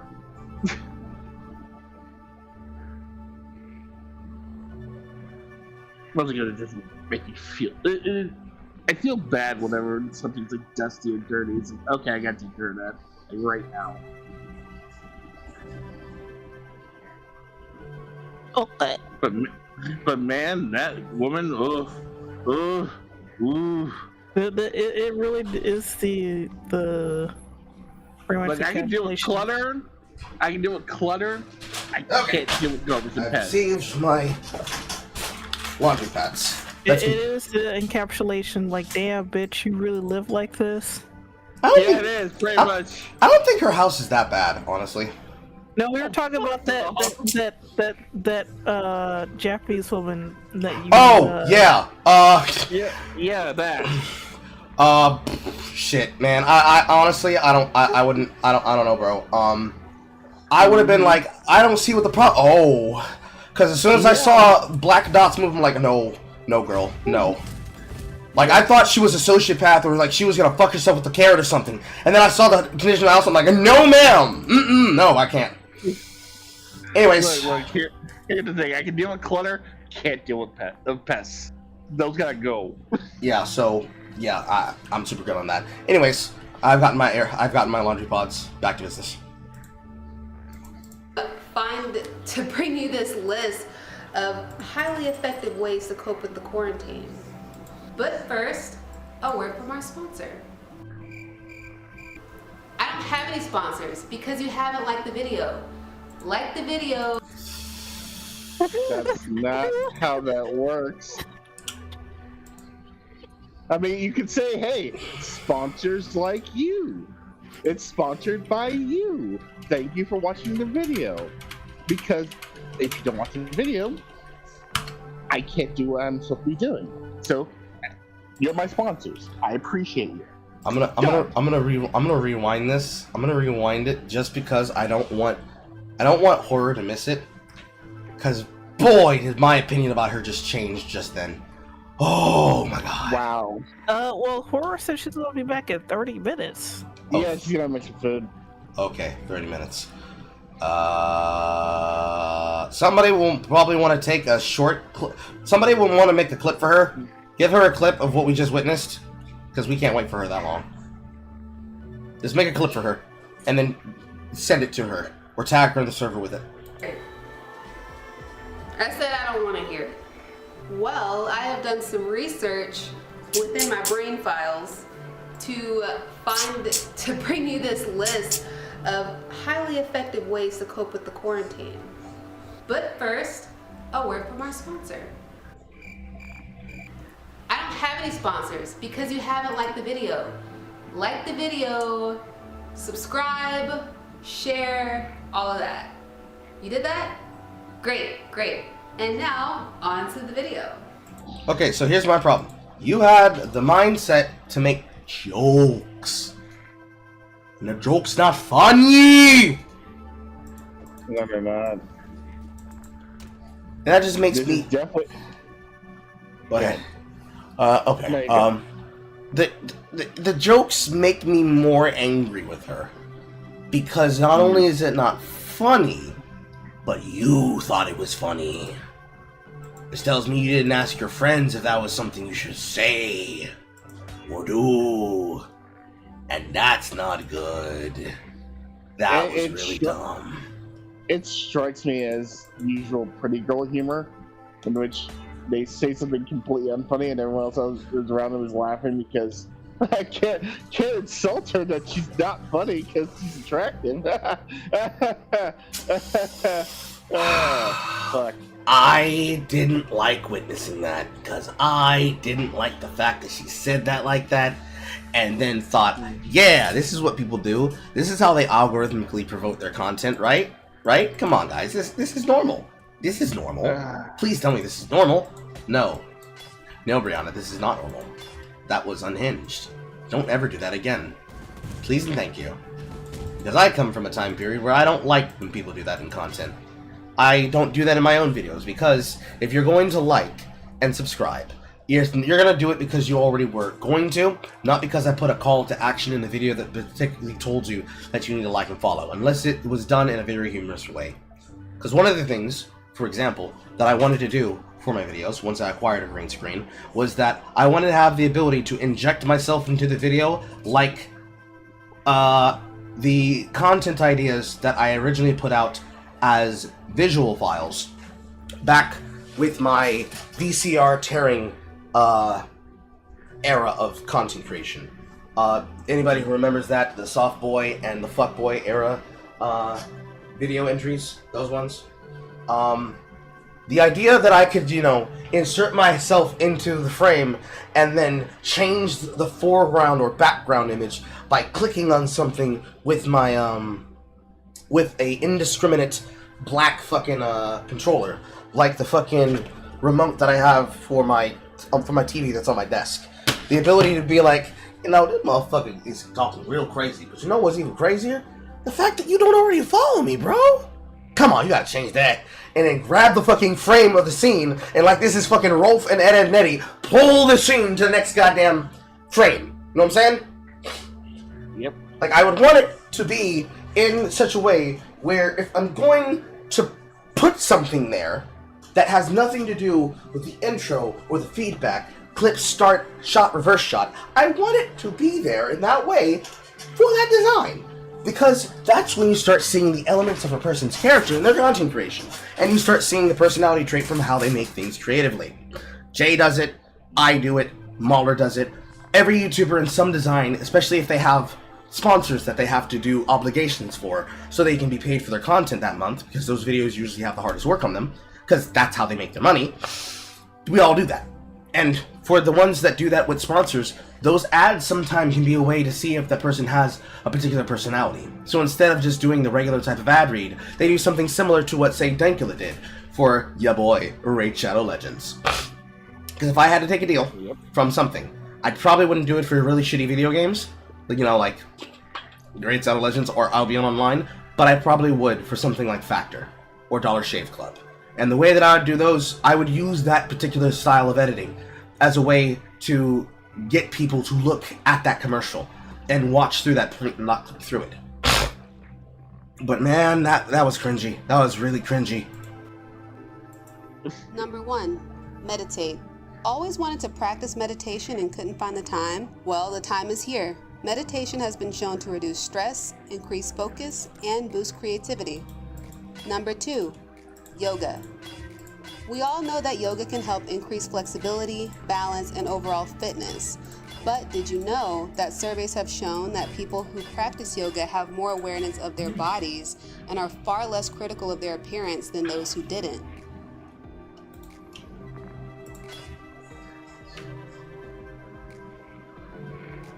Number 3, dance.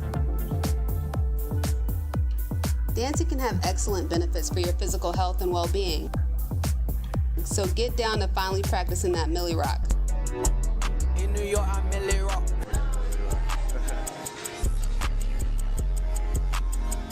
Hey, let me hear that, Hoja. For somebody who's very self-conscious about how she likes to perceive herself and be perceived, that's really cringe what you just did, girl. I'm not hating on you. That's just...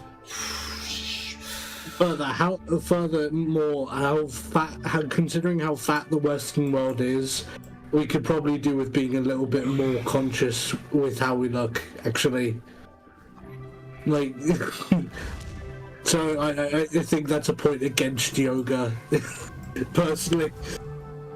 My problem is, because I think you're saying that for different reasons than we are, but you came in towards that part where we saw how she was behaving, about how she physically was perceived on the camera. I'm saying that more in the sense of the way that she communicates how she's worried about her image. She was worried about, oh no, I don't want my butt to be looked like that on the frame, but then all that ass. all of that ass. I don't know. I think the self-consciousness is a little silly if that's the way that you see yourself, and that's what you then do when you're doing that. That's just me. It's my opinion. But, you know, I feel that opinion is warranted in this capacity because and I cannot express enough, the fuck? What the fuck did I just witness? Granted, I'm hating on you, but what the fuck, girl? What the fuck? I'm just more entrenched in how she just goes to the opposite things. So what's wrong with this girl that she's a femicide? She's pretty good looking. You know, there's lots of reasons. There's lots of reasons of what's wrong with her being a femicide, but we haven't quite gotten to that era of her content yet. We're getting there. Trust me, we're getting there. Oh. It can also be an excellent challenge for your brain and improve your mind-body connection. When I come back, can be a great mood elevator, especially when you're feeling. Okay. All right. Okay. All right. I think we've got enough there. I think we've gotten enough there. All right. Yes, sir. Yeah. Yes, ma'am. That's how she be throwing the back of the club. All right. That's enough of that. We've gotten the point, girl. All right. So, I think the next one we're gonna go to is YouTube Journey. YouTube, yes, there we go. YouTube Journey, and then The Wonderful World of Femcells, as well as I dated a guy 7 years younger than me. Wait, she says she does or doesn't? She dated a guy 7 years younger than her, and she made a video about it.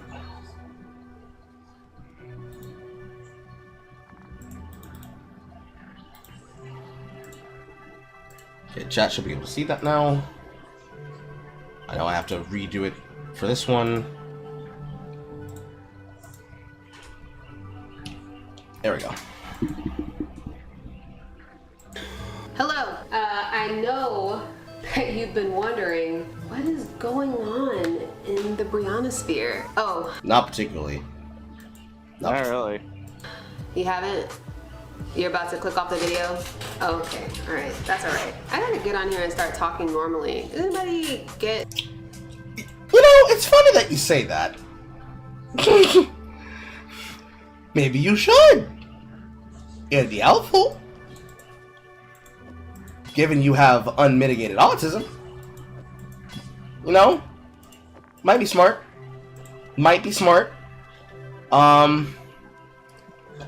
You have to do something. You got to do something. Because Lord have mercy if that shit ain't fucking targeted. Got that targeted classical fucking horrible levels of autism. You know, girl? Horrible? Yes, horrible levels of autism. Unbelievable levels of autism. Oh. Like, she gotta do something with it. Something. She's got to do something with it. Because it's an unacceptable level of autism that, quite literally, I don't know how she's gotten through life like this. I don't know. Damn, but you look like that. I'm not trying to be mean when I say that. It literally is just, how the fuck did you make it through life? How did you... How? Maybe because she's like, you know, attractive somewhat and... I don't know if it's attraction. I don't know if it's, you know, other reasons. But you have made it through life in a way that I find very hard to believe wasn't a miracle of God. Because for you to be doing through all that shit, and for you to have gotten here in life the way that you have, and you effectively be... That's how you're still opening your videos after a full year of content creation? To make a YouTube update video about your experience? What the fuck? What the fuck? What in the fuck? What is going on inside that head? Not much.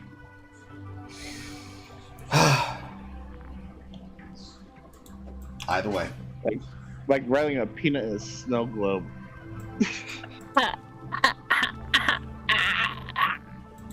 Not the fucking way, man alive. Whatever guy, this is just making me more interested in what happens between her and that guy, her and the boy. If you're like, if you're like this, how the hell did you pull a boy that was younger than you? And did he tell you about your particular autism? If he was nice, he did. Probably. If you have a channel, do you get like in front of the camera and start talking like a person who's trying to talk to a camera, like trying to talk to... No, you don't. We have scripts. You get your thoughts down. You have bullet points in which you run through. Maybe you want to be a little bit freeform every once in a while, in which you're trying to be a little bit more curt with your audience. But for the most part, you should have an idea of what you're doing before you even put on the camera. Yeah. Like, it's not too hard to figure out how to write and what you want to say. Because you're gonna make a video when you're motivated to do one. You're not gonna just make a video because you're bored.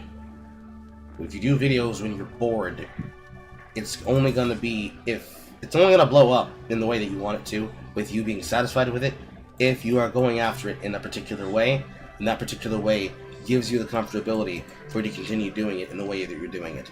That sounds like it's a loop, but basically what I'm saying is, if you want to make a particular kind of video in a particular kind of fashion, you want to make that video in that particular fashion because it's something you feel strongly about. You don't make content when you're bored. You make content when you're motivated because you either have something to say or it pisses you off. Easiest way is when it pisses you off. Because it's simple. It's easy. You ain't gotta think that much about it. And so if you don't have to think that much about it, it becomes even easier for you to flesh out with. So that you don't have to worry about that shit. But for everything else, you ain't gotta do this. You ain't gotta act like this. That's weird that you're acting like that. What motivated you to do that? It feels like you don't want to do this for particular reasons. Well, how should I put this? It feels like you don't have the heart in what you're doing. Like, if the content creation is hard for you, like, girl, I understand. That's the hardest part of anything created for anyone. Because you second guess yourself a lot. You think, oh no, people ain't gonna like this. People don't think this shit's gonna blow. This shit's gonna be boring to somebody. It's not that big of a deal. It's really not. It's not that big of a deal at all. You're putting too much pressure on yourself if that is the case. And for the fact that you, at this point in your experience, you only had a year worth of content creation, and you still haven't figured out how to speak to the camera, I don't think it's a problem of you needing to, like, practice speaking to the camera. I just think that's just you. That's just you. To an audience that they can't see.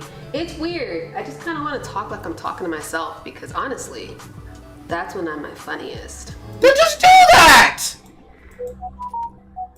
That sound effect. Like, just do that then. Don't do all that extra shit. Just do that. Be yourself. Simplify it as much as possible and enjoy what you're doing. That's basically what you want out of content creation. At the very least, you want to enjoy what you're doing so that everything else follows through. Logically, you don't gotta overthink the shit too fucking much. Because there are sometimes you're gonna have to use a little bit of brain cells, and usually that's all in setting up how you want to do the content. But once you've worked out the idea, it's a template. Fit it in the template. Fit it into the template, and from that template, go from there. Done. Boom. Because you're causing yourself more pain than what is necessary mentally. It's agonizing for us watching you work through, should I do it like this? Should I do it like this? Should I do it like this? And I'm not saying that you can't do that. But what I am saying is, oh my fucking God, figure it out. Figure it out. Especially after a year.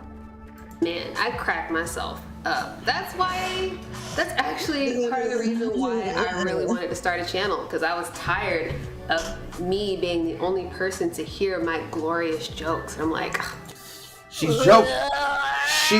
she's joking, but let's move ourselves into the timeline where she's not joking. If you made a video channel because you wanted other people to hear you talk on the microphone, we're gonna save you the pressure. Your jokes are shit. Give up! Give up! Give up now! I'm not saying that to be mean. I'm saying that to be real. If this is how you make content when you're by yourself, if this is what you do when you're by yourself, and you're not doing things like replacing the lyrics in a song and making up a song to humor yourself, let me make an example. I sit on a toilet when I pee, and when I wipe with one thing. I use a two-ply because I don't want to get any kind of shit on me. I got a brush in a home with the whole thing, and I pee towards the front of the bowl seat because I don't like when I pee like that. It's annoying. I don't want nobody to wake up when I'm moaning. You know, easy. I made up that right now, just now. But if you're not doing shit like that, the way that I do weird shit when I'm alone, and then occasionally I'm like, you know what, that was a banger, let's go online. Don't make content. If that's not what your brain does when you turn on your camera or when you're in your place, stop making content. Because you're destroying your ability to actually be understandable. Because I'm not seeing what's in your brain. I can't see what's in your head. So you're gonna have to show me something. Some way, somehow, you're gonna have to show me something. Because it don't make sense. Based on your personality traits, based on the shit you're doing, I don't know how the fuck you're doing what you're doing if you can't even get this shit straight. Because you don't seem to be the kind of person who doesn't understand what she likes to do. But maybe you're a lot funnier when you're nonchalant when you're in public, considering how you take pictures. But you know, coming from a motherfucker that can understand that mindset, as we all just witnessed, figure it out, girl. Because if we were to go on a date, in the alternate timeline where I'm not happily spoken for, if we were to go on a date, and you acted the way that you do in your videos, from this era, from the era that we started from watching to this era, oh my god, you would be obnoxious, and I'd lose your number. Instantly. Because that's annoying. Like, if we were to be in a relationship, and you somehow got me in from there, I'd probably suggest to you, hey babe, maybe you should not do that. You know, just a little bit, like, maybe you should just, maybe we should work out the camera and like not put all that out there. That's just me, because it feels like you're doing it for attention from girls and guys in your area that watch your videos. Like yep. Look at me, I'm so unique, guys. I got my pets, I eat good, you know, everything's great, but I'm still not happy. I mean, I'm single, but I don't think that has anything to do with, right? I think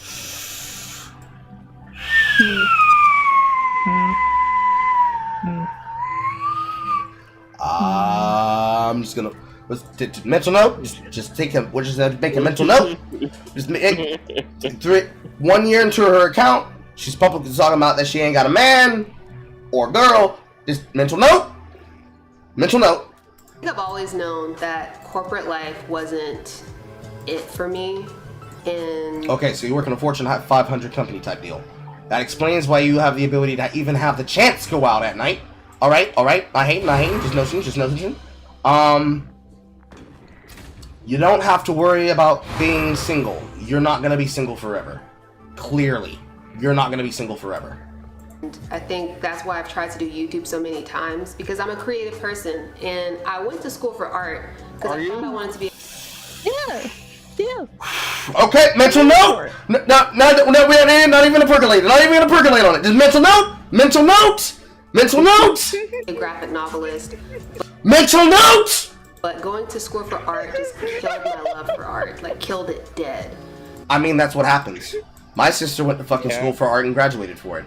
And the thing that I learned, being the muse that she worked with, to develop her particular style and her particular viewpoint of what she was doing, is that they destroy your sense of fun working with projects. When you start trying to monetize every concept of what you're working on into the viewpoint of this needs to be good enough to make money, it destroys your viewpoint on how you actually affiliate the ideas of the shit you're doing to the things that you want to do. And it destroys the fun of what you're trying to set shit up for. So if you spend your time going through your art, saying, is this artistic enough? Is this artistic enough? Is this artistic enough? You start second guessing your eye. This is actually amenable to something that came up on Interview with the Vampire, because those of you who have been watching that horrible show through myself and Jay, you know that Louis, in the second season, becomes a photographer in Paris. And as an interlace between the pictures he's taken and the pictures other people have taken, he is also an art connoisseur. It is a scene where someone criticizes his artistic eye and says that he could stand to become better, and he gets righteously furious about it. But also, when he begins to figure out that he's being gaslit by his Armenian lover Armand, love the alliteration there, he finds forgeries in his personal collection that when he's presenting them, he is very upset about it, because any artist that likes making art, not just a graphic designer, but somebody who produces it, you don't like passing off other people's work as your own. Because number one, that's inherently sinful. That's the worst kind of lying you can do. Not just lying by taking credit, but lying creatively. Because you know if you have the ability to make particular art, you're going to make art in your style and leave your particular unique fingerprint on it. And that is the same thing as stealing a soul. It is literally the exact same physical action. You are stealing the soul of somebody else and passing it off as your own. So when a person looks at that art you stole, they're basically complimenting you on something that it isn't inside you. And that breeds animosity the fastest. Technically, jealousy breeds the animosity the fastest. But stealing somebody else's shit and passing it off as your own kills your inner personal creative spirit. Because, oh, if I can just take other people's shit and pass it off my own, never gotta worry about it. And then eventually what happens is the more times you do that, you eventually get to the point where someone's going to press you on the fact that they recognize that's not your work. And you're going to have to face the fact that you're morally bankrupt, as well as artistically bankrupt, because you've been stealing other people's shit. So you have been making art. So when you get challenged on it, you don't even have the ability to reduce it anymore. Because whatever you had inside you that you should have been nestling and fostering and nurturing, it's gone now. So all that shit is just normal. Yeah, that's a consequence of art. That's a consequence of art judging. Yeah, I believe that. I understand it. It makes more sense why she cares about astrological signs, because that's something that is tied to the view that you have about other people. And if she ties that to her view of herself, that explains a lot about herself too. And I haven't drawn anything or created any art in such a long time. I mean, Carl's right. Draw here and there, but it's nothing like what it was. I get more frustrated a lot easily when I'm drawing, and instead of like sitting there and working at it, like I want to quit and like, wow, whatever. I just get really frustrated. And then when I started working for this graphic design company that they basically, let's just say it's a graphic design company, I hated it. I hated having deadlines. I hated having numbers like, hey, when is this going to be done? It needs to be done at this time. You know, I couldn't work at my own pace. I did freelance, and I liked that. I genuinely liked freelance, but I could see how that would burn me out eventually. But ultimately, and then I just hated talking to the people. I don't like the power difference between me and another person. When you are a graphic designer, you have a client that you have to listen to and have, you know, this agreement with. When you work, because you're doing a business. You're selling commercial art and commercial designs. It's the exact same thing in commercial fucking residential and commercial architecture. That's what that entails. That's your job. As a person that used to do like freelance work for writing and stuff like that, that's just how it is. The customer is king. You're doing what they ask you to do. And you're just there just making suggestions here and there. It's like, oh, you can fix this to make that a little bit better, or make this a little bit better. But ultimately, it's their say, and you're just there to be the brush. Like, it sucks, but that's part of the job. You don't have to like it. You don't have to like it. But that also means you should have left that job. Did you leave that job? Work at a corporation, you have a boss that you have to talk to, and like you can't just tell your boss like, oh, that's a stupid idea. You have to do it in a way that is respectful, and it's called coaching up. is it called coaching up? I eventually like got to the point where I was like, I can't do this forever. That was kind of why I was like, well, maybe I should take YouTube seriously, try it again, maybe if I really put my all into it. And so that's why my thumbnails are better than when I first tried to do it, because I was just kind of putting stuff up there, and then I was like, okay. So you first thought, don't quit your day job and then try to go to YouTube. That's a bad idea. Because looking back at your channel and your thumbnails, your first 1, 2, 3, 4, 5 thumbnails, not really that bad. I don't count reaction videos as thumbnail things that have to be worried about. Your 6th thumbnail, the Money Altar one, I mean, that was really shit. The one that you made after that, because this is when you started playing around with the thumbnail ideas, you learned how to outline, but you had used a white outline with a orange text. Basic graphic design shit, because now you're in the wheelhouse of the shit that I did.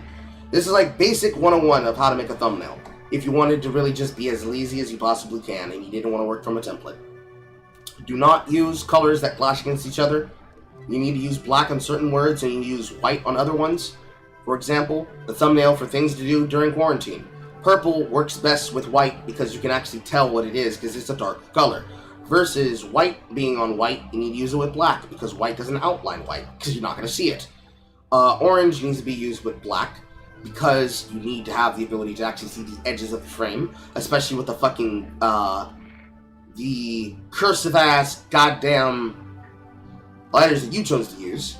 You can clearly see the difference between the So About White Privilege video featuring Brock Turner, because it's on this wood background that you put in with this copy-paste image of yourself with your hand on, like with your head in your hand, that you use between the both of them basically being memes, but you can clearly see the white and the black of the white privilege as then the fucking orange and white of the honeypot scandal, because you have to lean in to look at it, which that's already a goddamn problem.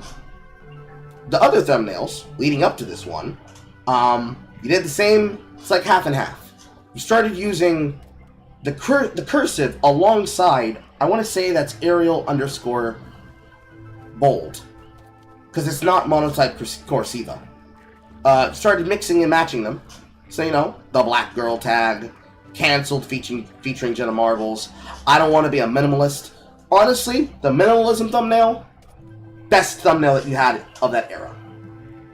And the reason why is because you have the contrast between the stylistic cursive and the minimalist. And you have it in impact style, which is not to say it's the font, but black with white outline. Perfect. I don't even know if that's a picture of you standing in the middle of your house or if you green screen that. It's great. It's good. Hello, Ebony. It's great. It's good. It's fine. It's just great. But I'm not going to say quit your day job, start focusing on YouTube great. There's not enough here for you to have blown up, for you to say, I gotta leave my job. You could do both at the same time. Why were you taking it that serious at that time? That's weird. You might be pretty, but you ain't that pretty. Because it don't look like to me you got niggas in your fucking Instagram. Or niggas in your Hinge, let alone Twitter or Tinder. That's weird. Let me actually work at it, and then I learned how to edit, and that was a lot more fun, and that's why I'm open the floodgates of heaven, she learned how to edit. My earlier videos editing kind of sucks because I was just like, I don't know what I'm doing, and it was such it was so hard. But anyway. So now okay, so she's self-aware. She's self-aware, and she can criticize herself. Alright. I still want to know how that ties into you and your problems with men, but we're getting there. It's okay. We're getting there. I'm at a point where I'm like trying to make videos that I think people will watch. And first mistake. Second mistake, actually. That's a don't make videos that you think people will watch. Make videos that you want to watch. Trade secret. I watch every single one of my videos from beginning to end after I'm done watching them. Yes, I laugh at my own jokes, but that's because I want to know what people are going to laugh at too. Every content creator does it. Now, they will be doing it for different reasons. Mahler does the things that he does with his videos because he wants to make sure that he's laying out an argument that is going to be fully understood and not taken out of context, especially ever since the Jenny Nicholson bullshit. Jay does it because the particular humor that she wants to make, she's a perfectionist. And she likes to make sure that shit is a particular way that she knows that she has as a baseline.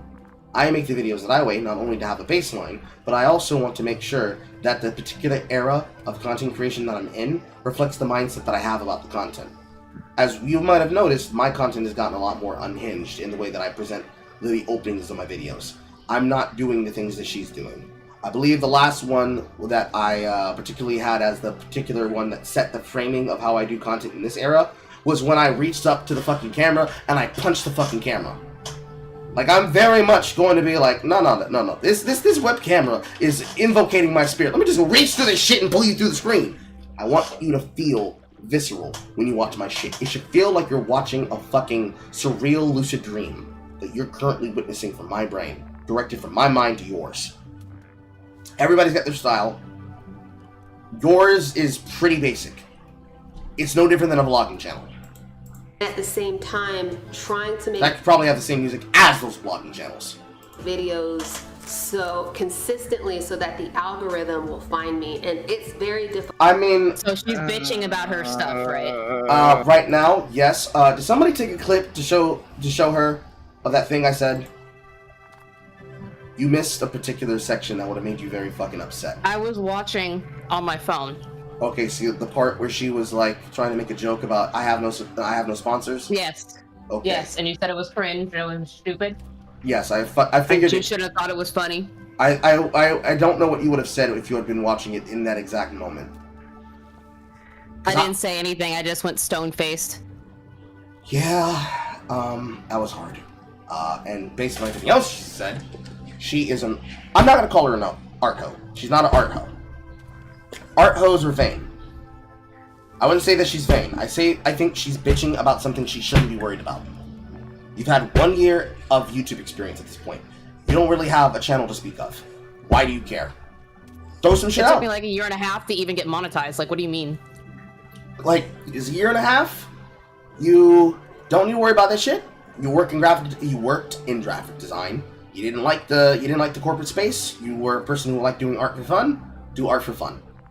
It's in your Instagram. All those pictures that you were taking of yourself, you know, vibes only, not the serious hard shit. But that doesn't really confer well to you having the business mindset to really think about this in long terms. Sure, you learned how to make thumbnails, and yes, you started learning how to edit. But the shit that's coming out of your mouth does not bode well for me or any of us. Difficult to do both those things, because when I think of interesting videos that I think people watch take a lot of time, they take a lot of research, and sometimes you'll put all this time, hold on, hours. Hold on, let her cook. Those that I think people watch take a lot of time, they take a lot of research, and sometimes you'll put all this time, you'll put hours into research, and then realize the video is not going to work out, and that sucks. Okay. I disagree in 3 places, and I will give her credit for not understanding it in the 4th place. I'm going to work backwards. I am a research content example oriented person. I do not like when I bring up a topic to someone and they tell me, nah, you're lying to me, that's not real. And I also don't like when I'm in the video or in a comment section or wherever the venue of the discussion is happening that they tell me, bro, that's not real, that doesn't happen, that you made that up. I like doing my research because I do not like people telling me that I did not witness something that I witnessed or that I didn't see something that I saw. So just like any person who could go through the timeline on Twitter and pull out tweets, or a person that can find a video that gives details and then find ways to contradict it on the spot, I'll use my gameplay footage of Dragon Quest XI's. So watch the Donkey video. I knew Donkey was lying about the video game. And I don't even think it was just because I knew he was lying about the video, specifically because of him. I knew from watching his other video content that the way that Donkey makes content, when he stopped making League videos and stopped playing League entirely, around about when he married his wife Leia. The only reason I know her name is because Sky Williams was like attached to his dick, like the fucking font of life came from his cock. Every single video he's made, it was a different era for Sky Williams back then. He literally was hanging off Donkey's nuts like he was his best friend. Maybe probably was. But, digress, moving past. Every single video he made from then, shit posting on a video, making never-ending jokes that have nothing to do with the content, and just basically giving the easy Crobe Cat opinion. And every person repeating it being mind-numbingly retarded about it, because the shit doesn't make fucking sense. That's what inspires me to make my content. Not necessarily getting angry or emotional, but having a strong reaction to something, or having a strong interest in something. If it doesn't interest me, or if it doesn't motivate me to make the content, I don't do it. So, in that regard, in preparation of that, I asked myself some questions. Some of the basic questions I ask myself is, can I prove what I'm saying? I like numbers. I mean, shit, I'm playing a number-based data game on the side here while we're watching this, just to keep my hands occupied. If I cannot confirm that it is true, I don't think it, I don't consider it a thing, and I don't say it. Doing your research, fine. But no, the best videos are not made by doing lots and lots of research. Sometimes the best videos are something you just thought of on the spot and did. Oh my god. That's crazy. Thank you for that, horror. Ow. Anyways, the best videos are not always well thought out and researched. Are they researched? Yes, they are. But are they well thought out and researched to the point of anything that you'd expect? No. No. Realistically, the best ones, they're not based on that. They're not based on critical research that takes years or years. I can tell you that from experience because it's how Aiden makes her videos. Aiden makes her videos by doing research and going through heuristic data. That means she does words are hard. Statistics. She does statistical breakdowns. And I'm not talking about looking at charts and graphs. I mean the kind of number autism that only people who work in statistics and data heuristics work with. She's looking at the factors that tell you the traits of the people who tend towards the trends that then get displayed for you in the pretty graphs that people like spewing out on social media to justify their ideas and opinions. Just because you do your research does not mean you gotta bog people down the numbers. You still have to find a way to simplify. Even for my shit, I'm still gonna find a way to simplify. You gotta make it based on something. Tell it in the form of a story. Base it on something that people work with over the course of the video content. Show them the beginning of a situation all the way through to the end of the situation that you're covering. That's probably the easiest and simplest way to start. And anybody can do that. Let's start beginning, middle, end. 3-act structure. Simple, short, sweet. You don't have to do all that. The best ones are not always based on that. And honestly, sometimes if you take too long thinking about it, then the video will probably suck. But it's not because, oh man, this is really boring. It's because maybe the content that you wanted to make wasn't a problem. I'll give you an example.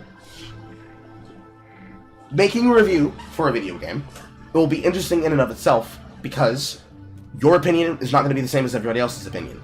Or, if your opinion is similar to somebody else's, and you agree with some of the things that you saw before and after you did your research about it, you can be able to revise your opinion. So go in to something with a precognitive notion, and then after you do your research, compare it to your precognitive notion. That's scientific method.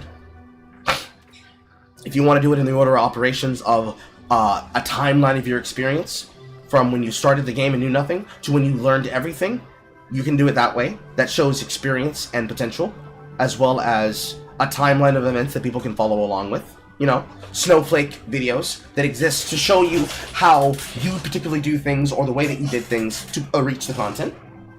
For your particular style, I don't think you should do videos that are summaries of ideas and topics, unless you are able to get your particular quirks under control. I didn't see her do any of them in this one so far. You know, she didn't talk to her dog. She didn't posturate to herself in the camera. If she did waffle, she only waffled a little bit. But in terms of your molding about your job, I don't know. You kind of have a little bit more to learn about editing in that capacity. But everything else there, the way you're thinking about content creation is completely false. In terms of what you think people would worry about most. Don't worry about what people worry about most. Worry about what you're going to make to entertain yourself. Ironically, I've said this before in the past, we'll read it again because it remains true. The job of a content creator isn't just to entertain an audience, and it's not just to make money. They're not even the first prime 10 things you should worry about. The first primary thing is you're worrying about entertaining yourself. You're worrying about entertaining yourself on a camera that is then pointed to show people a slice of your life. You're literally an anime protagonist when you're on that camera. This is where people get the main character syndrome accusation from. If you can't entertain yourself, and at least do something to make the shit that you're doing watchable for people who are watching outside of you, you're doing something wrong. Because you should like what you're doing. You shouldn't be seeing YouTube as a job. You should be seeing it as a hobby that you can monetize. The same way that you shouldn't be seeing the belaborment of going through research as something. You should be seeing it as an activity that you can do that is fun for you, that you can bring other people inside of. Sometimes there are times where you have dead air. Sometimes, based on what's happening, there are times where you're going to have bad content just because the content itself is boring, because of extraneous factors, or because the thing that you're doing inherently isn't fun. So you have to find ways to make it fun. Granted, you don't have a personality that can't do it, but I can notice that you've become more corporate since your first 2 videos. You're not as bouncy, you're not as fun, you're not as flirty. You've sucked some of the fun out of your job position, which is you trying to optimize your job. And if you start optimizing the fun out of your content creation, you're definitely gonna hate your job. So that's my initial takes from this. I started kind of doing like throwaway videos, like I did the black girl tag and stuff like that, just so the algorithm would know that I was producing content, and those videos are not rewarding to make. The KB body video was supposed to be like, I thought it was interesting. It was something that I was gonna do on my own, and I was like, I should just record myself doing it because I'm already gonna do it. I'm interested. Okay, good. That's good. Definitely don't make videos just to keep the algorithm happy. I understand that the algorithm wants to reward people who release things on a consistent schedule, but it depends on the schedule that you set for yourself. So if you do large bursts of content, followed by abject periods of nothing, and I'm not talking about you do make videos and then you do live streams and then you make videos. I mean, if you're making bursts of videos on topics just because you believe you have to make a comment on the topic because you saw all your friends making comments on the topic, that is bad, because that's what's going to make the algorithm dislike you more. Just simply put out content and have a content schedule that people that watch you understand, and suggest that they promote your shit to other people. Either who. The second thing, definitely good. What did you learn from that? The actual, like, the editing process took so much out of me. The whole video recorded from start to finish was an hour. And then I had to somehow trim that down to around 10 to 15 minutes. Bitch! You don't have to, really. Oh. Okay. Oh. Horror, help me with this one. For the content that she's making, should she be needing to get nearly an hour's worth of potential material to whittle down from? No. Would you say it should be as short as like maybe 45 minutes, maybe 30? Probably. Because for what she's producing here, and what she's complaining about, how the fuck are you finding... And, no, I was saying that comment that's about to come out of my mouth. You're looking at the camera a lot, that's what it was. She's staring at herself in the camera, she's forgetting what she was talking about, she's losing her train of thought, and she's trying to find out what does she take out and what does she put back in. That's not good. So definitely she needed to follow my advice of she needed to set a plan for herself and have an outline of what she wanted to have on that camera. an hour's worth of footage I had to trim to 10 to 15 minutes. And then I had to go in there and take like the recordings of my screen on my phone, which I didn't do at the time. And then I had to like I had to email them from my phone to my email, and then I had to download it from my email to the computer, and the clips couldn't be longer than 20 seconds or my phone wouldn't send it. Oh my God, it was such a pain in the ass, I swear. And it took more work than I was ready to put into it. Not a good sign. That's part of the job of a YouTuber. Maybe you want to be a blogger instead of being a proper video creating YouTuber and simply have reactions to the videos you watch. But girl, it ain't that hard. It took me an entire week to edit that video. And an entire week? No fucking way. No fucking way. Burned me out. I was burnt out. Because after I did it, I also I hit up Tiffany Ferg, who was the person that I learned about it from, and I was like, hey, if you could watch my video, that'd be great. And it wasn't for her to promote me or anything. I really just wanted her to see it because she was the one that made me want to record it. But then, you know, there's that little part of you that thinks like, well, maybe she will give me a shout out and maybe I'll get some traction on my videos. And that didn't happen. And then I started kind of pushing it out to other places, and people didn't really know what Kibby was in other places. And well, you know why that was? Because you didn't explain what it was. It's like if you try to make a hit piece on somebody like me and nobody knows who Single Player Carl is. You gotta get them a hook. You have to give them a hook to get them interested. At least explain it so that you can break it down in autistic detail. At the very least. I have barely any following on any of my social media, and I'm not that person that's gonna be like, hey, go watch my YouTube, because it's very personal to me, and I was gay. Be super embarrassed. That was very gay. Embarrassed. I'm not embarrassed by people saying the stupid things that I do. If you go to my IG, I post a lot of stupid videos on there because I like being funny. Yeah, am I not surprised? And it's more so the fact that I only have 100 subs. That's embarrassing to me. And I'm like, why do you care? What's you know what this comes off as to me? Yeah. Yeah. Yeah, there it is. There it is. She's not getting big fast enough for her own liking, and now she's whining about it. Cry. A fucking year of molding because you're not growing quickly. Okay, that's a horrible look for you. So you're corporatizing. Been not very good. You're corporatizing your channel. You're sucking the fun out of your content, and you're getting upset in your molding. That's not a good look. Let's start speeding through this because we've got an hour and 15 minutes left, and these ones here at the top are going to be the ones that we want to get through the density of.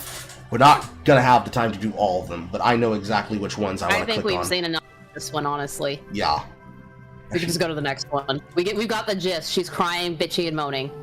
Okay. Was this first one like? Oh. So let's move to this one. I chose this one next because I actually looked at the first comment that's on this one, and it has to do with the comment that she said about her job. So we definitely want to see that. Pull that up. Boom. And chat should see that. And who is this chick? Her name is Brianna. Her name is Brianna. Bree the Mannequin. She also calls herself the Mannequin. Who was it yesterday that said that she... Wait. Yes. Wait. She called herself a mannequin. Yes. Really? That's a... Wow. I don't know if it's self-aware or... I don't know. Bad branding. I don't know. But somebody yesterday said something along the lines of, she's a empty vessel. She shapes herself to whatever she needs to be. I'm feeling a lot of that as we watch. I think it was Aqua. Yeah, that's what I'm saying with the mannequin thing. It's like, yeah, I don't know if she's really self-aware of that, or it's that just bad branding on her part. It's some very serendipity. No, serendipity. There it is. I don't know.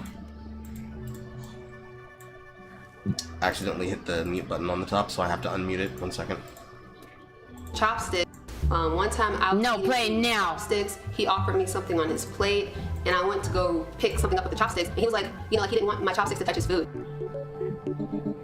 Hello, welcome to the Briannosphere. I'm not gonna call it that. Today I just thought I would regale you with a tale. Okay, so she's doing jump cut editing, but it's better than you mauling for 5 minutes, looking at yourself. To regale you with a tale of how I dated a guy that was 7 years younger than me.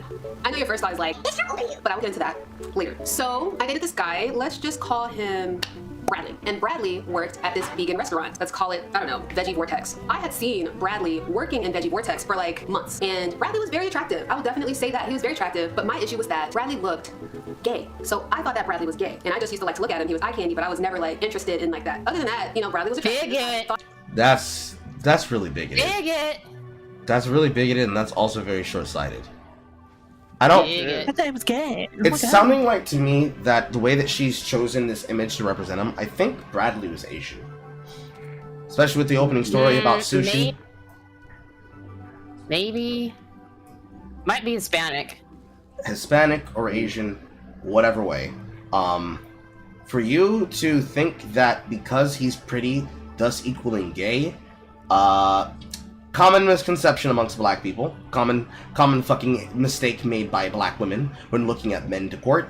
But you know, you didn't have a boyfriend for a while.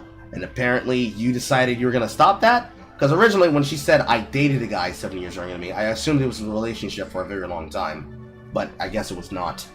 We're gonna get a taste and a flavor for this.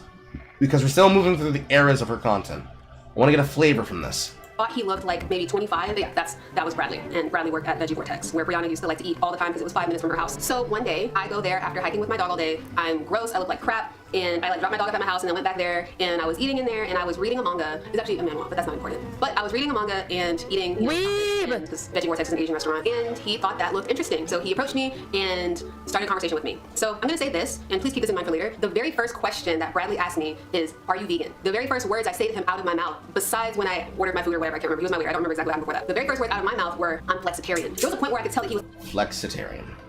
The very first question that Bradley asked me is, does that mean you only the very first words I say out of my mouth? Besides, oh, she put a definition on the screen. Hold on. Besides when I ordered my food or whatever, I can't remember. I don't remember exactly what happened before that. The very first words out of my mouth were, I'm flexitarian.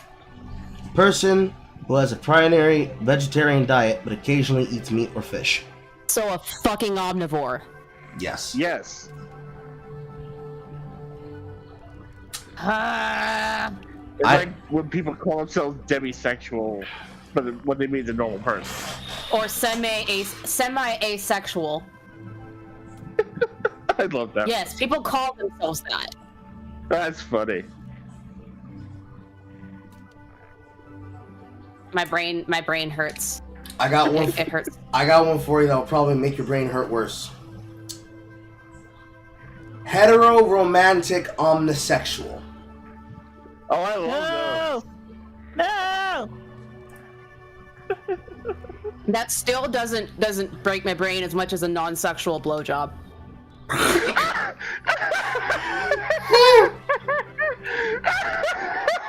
swear to God, I heard that and I was like, what? I had to hear that again. I heard it like 4 times before it really said it, and I was like, oh my God, this girl's retarded. That's where you give them that's when you give them some head that's corporate. It's extremely hard, extremely fast, on, off, jerking at the speed of a piston, set to 200 words per minute, just to get the fucking job done in 30 seconds or less. The explanation I heard that was really actually made sense was giving a blowjob to your homie. It's not homo, it's not sexual, but you gotta help your homie out, right? I don't know how you do that as a woman and it not be sexual. And the reason I say that is that I have had gay friends that have tried to give other straight or gay friends head when they're depressed.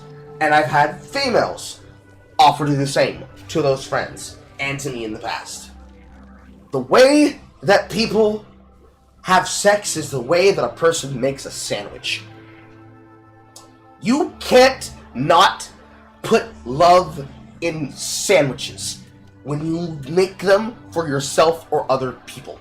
You could try to be lazy about it. Give your man some fucking mayonnaise, fucking cornered off bread, and fucking deli meat. Or you could lovingly put all those ingredients and balance out your wets and dries and get the sample of the first crunch when you cut it halfways for them.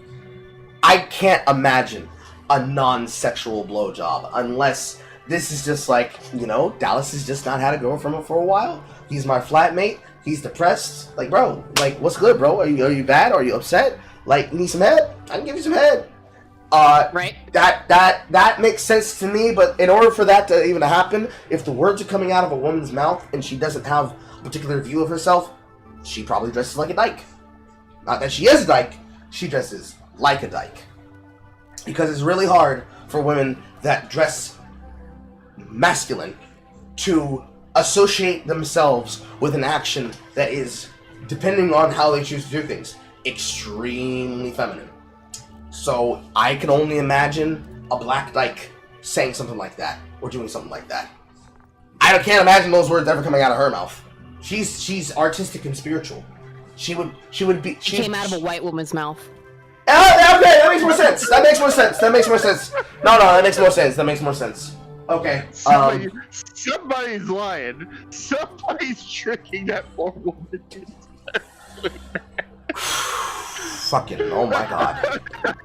I swear to God, I literally heard that and I was asking my husband, I was like, what the fuck is that? He's like, what? And I asked my friend and she's like, that's dumb. What the fuck?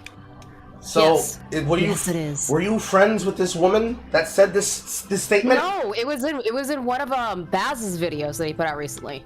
Oh. It was that the weird girl that's like, it's hot to make a guy cheat on his girlfriend. Okay. Oh, fuck off. That redheaded bitch that was like extremely highly sexual and then she turned Christian. Yes, that bitch. Nadia. That dumb cunt. Okay, Nadia. That's right. Okay. That dumb cunt. Okay, alright. Okay. Fuck me. Like, that makes sense now. Okay, yeah. That makes more sense now. That's like Ariella and her fucking, her friendly, cream pie gangbang. Where she invites friends and families to come bust a nut in her. Yeah. Yeah, that's some white woman shit right there. Yeah, that's some white woman shit right there. And how many people was that? It was like 300 people? 300? She had a breakdown list. That's right. She had a breakdown list of all the people who came through to fucking get their nut in. Specifically, the amount that applied, the amount that actually attended, the amount that actually engaged. How long they lasted. Yeah. They actually came. Yeah. I feel bad for the caboose. Yeah. Oh. Yeah. Cause she's got a partner. She indeed has a partner. She and him were both on an episode of the Bridges podcast. Oh yes indeed, yes sir. Moving forward, but yeah, that's some white woman shit. That's some white woman shit. Absolutely. There was a point where I could tell that he was like talking to me, talking to me. He asked for my Instagram, and I was like, whoa, my conceptions of male masculinity are being challenged right now. I was like, okay. And so I gave him my IG, and then I was so nervous because he was so handsome. I had to leave the restaurant, and I was like, okay, I have to go. I can no longer eat now that I know this man is looking at me in this way. So interesting. She needs to eat some bugs because she's a bigot. Like, your idea of masculinity is being challenged because you live in Atlanta and an Atlanta nigga asked you for your Instagram? Do you not know the city you're living in? So not long I've been to Atlanta. A lot of men's is there flamboyant as fuck. What do you mean? And even what do you mean? And even then, the Prince like niggas are the ones that lay the most devious pipe. Oh, actually, I was about to bring up Prince. Yup. We started dating, and I found out that he was vegan, and he was going to school, he was still in college, and I found out that his parents were actually pretty wealthy. The most important piece of information that I found out was... the wealthy part. Oh, she had to put that out. Bradley was 21, and I was 28. So okay, and? You thought he was attractive before. Why does the age make that an ick? He's an adult. Yeah, he's an adult. He can drink alcohol. Yeah, he can fuck without getting in trouble. He can watch porn. What's the problem?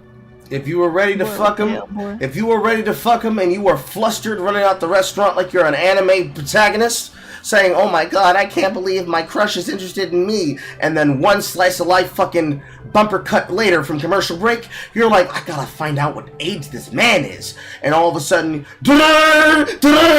he's 21! He goes from Yamete to Yamero.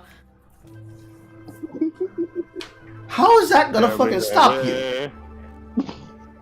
No, I can. Yamete Gay-kun. Now I can understand if that happens because I've had that experience many times before, but it's a pretense excuse.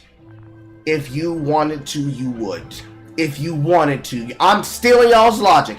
If you wanted to, you would. If she wanted to, she would. If you wanted to date him, you wouldn't have used that as an excuse. Women do not make excuses for the men that they want. They do everything to make the way for him. If you want to fucking fuck, you will move hell and high water to do it. Yeah, as soon as you feel that tingle, it's done. It's over. So when you complain, really move seas for that. I've seen women give up so much shit just for that tingle. So when you say you were single for years, but you weren't sure if that had something to do with it, you think that the reason that you're not fulfilled is because you ain't got a man feeling you. I'm gonna say that again. You felt that you weren't fulfilled because a man wasn't filling you. Hell yeah. So when I heard that Bradley was 21, immediately I was like, oh no, this is not gonna work out. But I told like my friends and my family, and they were like, no, I mean, if he asked mature, then what does it matter? I think they were Exactly. Exactly. Up on the fact that he was very intelligent, which he was highly intelligent, he was educated, he was going to school, and I just think that he was better than my ex before him, and I think that's really all they cared about. Like, no more of that guy. Yeah, do this. And I was like, okay, well, maybe I'll do it. You know, maybe I'll talk to this guy even though he's super young. So overall, we dated, and it was okay. I think we dated for maybe 2 or 3 months before he finally asked me to be his girlfriend, and I did not originally say yes. I told him, I asked him if he would let me think about it. And the day that he asked me, he like got all dressed up and took me out to like eat and stuff. You know, it's the cliche stuff that you think that the girl wants. Bitch. Wow. Bitch. If he puts a fucking effort in and you're like, you a cunt. Oh my god. Jesus. Oh my fucking god. She threw away keeper.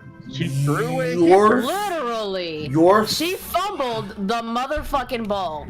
You fucked up where everyone around you told you get yourself out of your fucking head. And even if you want to say, I gotta take some time to think about this, I don't know. And he takes the time to put in an effort to demonstrate what he can do. Because assumptively, if his family is wealthy, but he's also working, he's not a trust fund baby. He likes having his own money. He understands that he can't rely on them. And you were already noticing his attraction for months, which means you knew that he worked there for months, which means he's been working there long enough to make stable amount of cash to work through school. Don't know what he worked for, what he was studying for, but he clearly had a goal in mind on how to obtain his bag. And he has enough social sense in the scene of Atlanta dating to know that a girl that's beautiful like you has an Instagram. Meaning he's not new. This is not a nigga who's not aware. He probably has more sexual experience than you do. But you're in your... Fruski. You're all up in your fucking head. To which I have to say, Bomba Clata! The fuck is wrong with you? Get over it and get under him. What are you doing? Or on top of him. Or on top of him. He might be a femboy. He might like it. It's cliche. He was so young, and my concern wasn't necessarily his maturity because he did seem mature for his age. Like me and him were able to, were able to hold like yes, it was thoughtful conversation. Yes, it was. If your complaint is he was so young, that's what mattered to you. It was a problem. Don't fucking lie. You cannot code switch on me. I'm a woman. I'm a nigga. I was raised by women. Also raised by women. I know what the fuck you're talking about. I speak your fucking code. I understand how to crack it. I feel you. You are not playing no mind games on me. I feel your code. How many women use this shit on me? Originally say yes. I told him, I asked him if he would let me think about it. And the day that he asked me, he like got all dressed up and took me out to like eat and stuff. You know, it's the cliche stuff that you think that the girl wants, and it's only cute because it is cliche. He was so young. And my concern wasn't necessarily his maturity because he did seem mature for his age. Like me and him were able to. She keeps repeating that. Hold on. Very important thing that I want to make sure people hear. So young. And my concern wasn't necessarily his maturity because he did seem mature for his age. Like me and him were able to, were able. Why did you correct your grammar in that instance? Why the fuck you lying? Why you always lying? I'm not going to use the other tricks that I learned as a part of the FET, but I'm going to notice the first thing here that most people need to know. whenever you see vlog videos where people talk about their past experiences. I don't care that she's trying to change her words up. What I care is that while talking about another person's maturity, she's trying to change and code switch on the spot to change the eloquence of her speech patterns. Which inherently tells me that you felt intimidated by the level of maturity that you has, to the point that you are catching yourself in the moment, remembering how he spoke about you and how you had conversations with each other, that you felt the need to do that. Why did you feel the need to do that? I bet we're about to find out. Able to hold like long, thoughtful conversations that I couldn't even have with the ex before him who was my age. And So the young nigga that you didn't like was better than your past nigga. How old was your last nigga? So I was like, well, I really like our conversations. We can talk about real shit. We can really get into depth with certain things. And he was vegan. And even though I wasn't vegan anymore, when I met him, I was flexitarian. I liked that. I liked having that influence and that we could actually go to vegan restaurants and stuff because I like eating vegan food. So he used to cook, which was cool. He taught me about self-discipline, which was essential for my... So he's a Renaissance man. This journey. And he trained my dog. So that was really cool. Those are the good... Oh, and he trained your dog too for free. That's crazy, girl. How'd you fuck it up? Wow. How'd you fuck it up? Parts of our relationship that I really enjoyed. The not so stellar parts of our relationship. He was vegan, he was smart, and he was educated, which kind of like also made him preachy / self-righteous, arrogant, and... Okay, so to counter that really quick, he comes from a good background, which probably means that he understands the path he probably has to take in life. And yeah, let's throw away the obvious comment, because if you're about to call him preachy for being vegan, bitch, you were vegan. Or you decided to be a version of veganism that allowed you, to be a bitch about it. You are no fucking prize. Moving on. And very long-winded. He could keep talking without pause or interjection from me for a good hour. I just remember thinking that. I mean, eloquence of speech is a skill. Yeah, I can do the same thing. But if I have to be so dead-ass for real in a moment, I'm going to drop all fucking pretense of eloquence, and I'm gonna tell you what the fuck I'm thinking on a dime. It's not fucking hard. Now, he comes from Atlanta, you both live in the same area, you're 2 hours away from me. The way y'all niggas speak in general is bougie as fuck. Let's not even fucking joke. I'll take it a step further. You're bourgeoisie about how you speak. Damn. Go back and look at how they fucking speak. That motherfucker that runs the Real Milk and Honey fucking bar grill experience fucking spoke and carries himself. That's every Atlanta nigga and bitch in perpetuity and exquisiteness. They are no more deep than that. And the vanity that they portray and how they carry themselves and act and talk about other people, they act the same way as most West Coast niggas, which is why we call them the LA of the fucking South. The shit's annoying. You're being annoying the way you're talking about him. It was rude. I'm like, how could you possibly think, like, I want to come up from work and hear you talk about, and you just talk nonstop for an hour with me? Okay, wait a second. Go back. Excuse me? And very long-winded. He could keep talking without pause or interjection from me for a good hour. I just remember thinking that it was rude. I'm like, how could you possibly think, like, I want to come up from work and hear you talk about, and you just talk nonstop for an hour with me talking back? I don't know, I thought it was rude. Maybe that was... So he wanted to tell you about his day, and you weren't both, one, listening, or two, caring. So, let's reverse the roles. If he did that to you, how would you feel? Yeah. Interesting. Just me. I finally did say something. Everything that I had issue with in the relationship, I finally did, like, speak up. Just wanted to interject right here as well that he used to cry every time we would have a conversation about our relationship. No tears flowing, just watery... He showed you his emotions. He had the audacity to have emotions. Oh man! Oh, just throw the whole man away, guys. Wow. Oh my god, you can't be any more stereotypically black woman than you are right fucking now.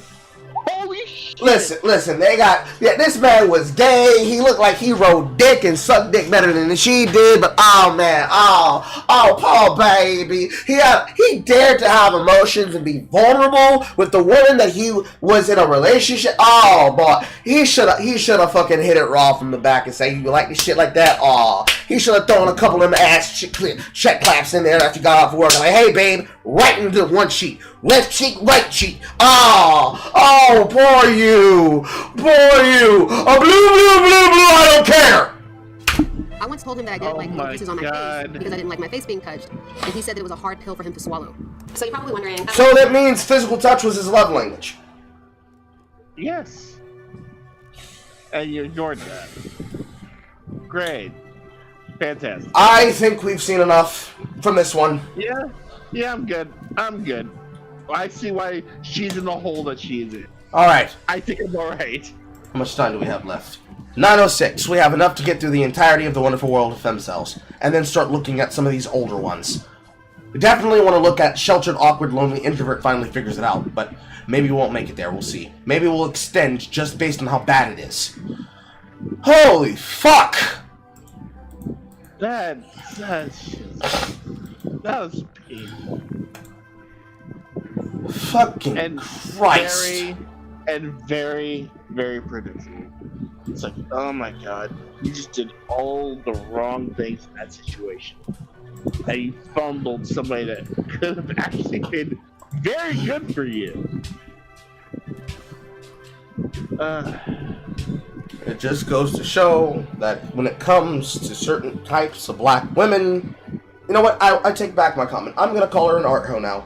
When it comes to black art hoes, you can lead the bitch to the farm, but she don't know how to get the milk.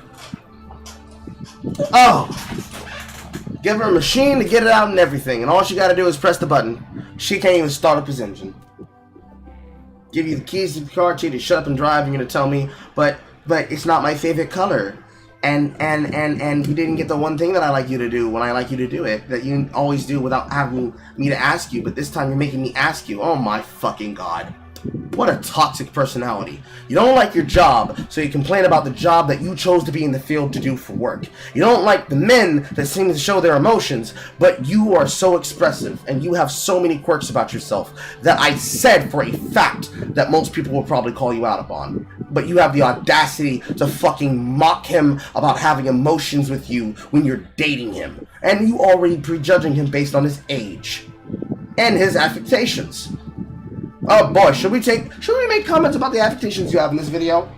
Your use of the most prototypical and boring female makeup, the wing look. Maybe the little leftover red flecks of weave that's in your hair. Maybe I should make comments about that. No? You don't like that? Maybe your off-colored fucking post-cock nails? Nah, maybe not. Maybe it'll make me look horrible.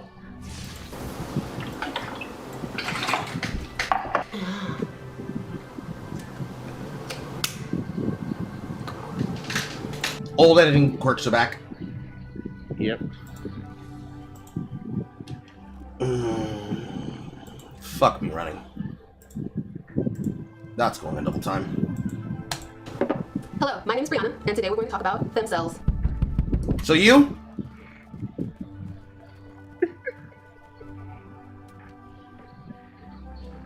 From the fucking comments.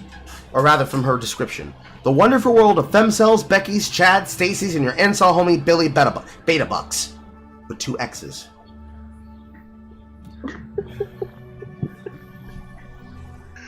I'm sorry, I'm still just reeling on the fact that she just...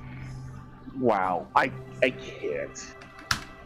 It's like you brought down yourself. So within 1.5 years of content creation, air quote, you go from quirky girl that can't control her ADHD and fixations and talks a little bit too much and does a little bit too much in her editing to becoming a run-of-the-mill fucking essayist channel. Checking your makeup in the fucking camera to make sure you didn't fuck up your lip stain. Hello, my name is Brianna, and today we're going to talk about femcells. What was that? Stem cells? No, femcells. What? Incels? No, femcells. So my stuff is worse! Jump cut!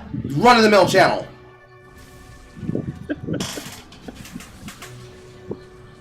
Oh my god. The problem isn't the jump cuts, it's the personality behind the editing. You had the audacity to bitch about your fucking content and how you were making it. But your attitude towards it, as well as towards lots of things in life, are just poor.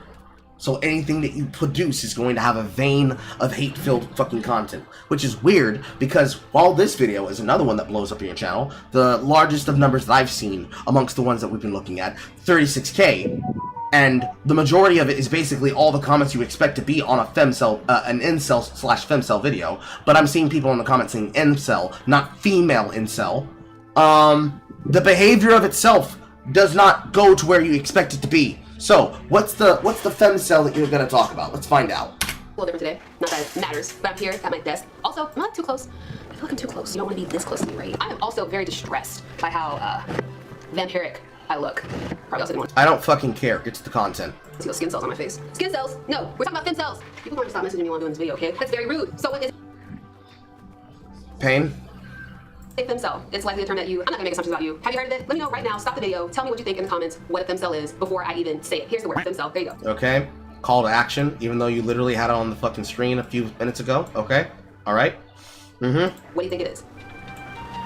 Okay, did you put it? Awesome, let's go. So the word femcel is derived from the term incel, which means, according to Simple English Wikipedia, involuntary celibacy, which means being unable to get sex or a romantic partner. The or part is important here, I will discuss later, but that is... Not really. If you call somebody incel, you're calling them a rapist. This is a position I'm not going to change from my opinion about incel, which is why any person who ever gets called an incel, you should be upset and angry about it, and you should react like somebody just insulted you. Because involuntary celibate requires several levers to be pulled. If you can't pay someone, if you can't convince someone, if you can't logic someone, which is another form of convincing, but basically, if you can't give a fucking hooker your money, if you can't give a legitimate call girl working in a place like the Bunny Ranch your money, if you can't be able to woo a woman into dating you, if you don't have resources to convince her into being in a stable relationship with you, to even consider, you know, fucking you once or twice a month on the regular, if you can't be able to go out to a bar experience, a EDM rave experience, a convention for, what's the word I'm looking for here? For sex tourism, if you can't go to a place in the world where you can remove yourself from the element of the people that you go around and go do something weird, strange, and fun simply because you're fun, flirty, and young and want to get that shit up your system, so you wild oats. If you, by no means of your personality, traits, and resources can be able to convince or get a person to do the physical, horizontal, vertical tango and the Watusi two-step with no guidance with you, there is either something wrong with any or all of those three factors, or they fundamentally honed in on something about you that makes them scared to be alone with you in an intimate situation. Therefore, the only way left for you to receive sex is for you to take it by force. And if you are being told that the only way somebody will have sex with you is if you force yourself upon them, and that's what they consider as incel, you are a rapist. Because there's no way in this world, unless there's really something fundamentally rejectionable about a person, that you can't find one, I mean one, literally one example of a person that will have sex with you or have a relationship with you. And the key factor here is I didn't say somebody that's worthy of your status at your particular level. I said a person who will do it. And if a person is rejecting your money for whatever amount of money it would take, maybe that's you, maybe that's them. But if it's to the point where you're saying the same shit that was inside the video that was used for Pillboy, I can't find no girl that likes the shit that I like. If you're avoiding them, if they're invisible to you, if you literally can't see them, because just like women from the example of home math with the chart, they're not people to you, and you won't go down your standards, and you still can't find someone, if that's the level you're at, it's you. And if that's you, and that's what you feel like you have to do, the answer for that is the way you act. And that's what an incel is. That's what a femcel is. Really hard for it to happen to women, because, in my opinion, someone can disagree with me or not, if that's happening to women, that means it's something inside that woman, that even men and other lesbians are rejecting her. We've seen enough here to know that she's of the Odie's person when it comes to her in relationships. Her judgment and her baseline is completely fucked. She doesn't have values that she has in men. She doesn't have values that she sees in herself. Already fucked. Already fucked. Is Wikipedia's definition of an incel. So, a little history on the subject. The term incel is usually used to describe men, but, fun fact, it was indeed invented by a woman. So, according to nearly everywhere I looked on the internet, incel was originally coined by a woman only known as Alana. Somewhere in the mid-90s, when she started the website Alana's Involuntary Celibacy Project. Originally, she had shortened it to incel until somebody rightfully so pointed out how freaking awkward that was on the tongue, which then she turned to incel. Like, maybe the person suggested incel and she was like, yeah, let's go with it. But at that point, the term incel was officially born. According to an interview that she did with VSChat.com in 2018, the word incel used to mean anybody of any gender who was lonely, had never had sex, or who hadn't had a relationship in a long time. Sorry, helicopter. So in the 20 years since then, the term incel has been mostly used to describe men who aren't able to find a sexual partner due to appearance, social awkwardness, and overall lack of game. But it also shouldn't be just men, it should be anybody, and that's the consequence of people using a term that they should not be using. But you know, so I have to move past that. So can refer to people who have disabilities that impact their social skills, such as autism or some type of disfigurement. Can we say that? Can I say disfigured in 2020? I don't know, I gotta keep up with these new PC terms. I would look it up, but I'm not that woke. So a femcel is basically just a female involuntary celibate, even though the term was originally invented by a female. So we're gonna dive into the world of femcels. What defines a femcel? Like, at what point should a person be considered a femcel? Well, let's ask them. If they have to rape a man to get sex. Period. See how easy and clean that is? Take all the mystery out of it. If you have to rape somebody to sleep with you, you are an incel. Period. That's the only standard that I'm going to use. Anything else is you being picky. And if you're saying, damn, I can't find no nigga that will like me for me and likes the things I likes, and you're a woman, girl, throw your coochie at somebody. Throw it into the crowd like you're throwing a bouquet after a wedding. You wanna hear something? To some response to what makes a femcel via the True Femcells Reddit. Yeah, so I just picked out some of the ones that I thought stood out. True cells. Bougie. Thanks. So I found these responses. It's women who don't want to be pumped and dumped by people and want meaningful relationships. It varies from person to person. You'd want meaningful relationships, then you would just simply be okay with being this thing called celibate. Because if you're celibate, if you're practicing celibacy, you have chosen to not have sex. You can get it and receive it, but you don't want to partake. Hello, ma'am. Would you like some penis? No, thank you. I'm celibate. Excuse me, ma'am. Would you like a spot of head? No, thank you. I'm celibate. Excuse me, ma'am. Would you like me to, dig you down and drop a mashed potato ball in your drawers? No, thank you. No, thank you. I have a flower waiting for me at home. That's what that means. Because that's cope. All of what you just said and you were about to say that's on that page, that's code word for cope. That's what femcels say when they're coping. It's the same thing that incels say when they're coping. Because if they wanted to wait and be celibate because they haven't found somebody that's for them, they would just be celibate. Or they would call themselves men going their own way. Good case example is Dr. Remmercan of the Honey Badgers.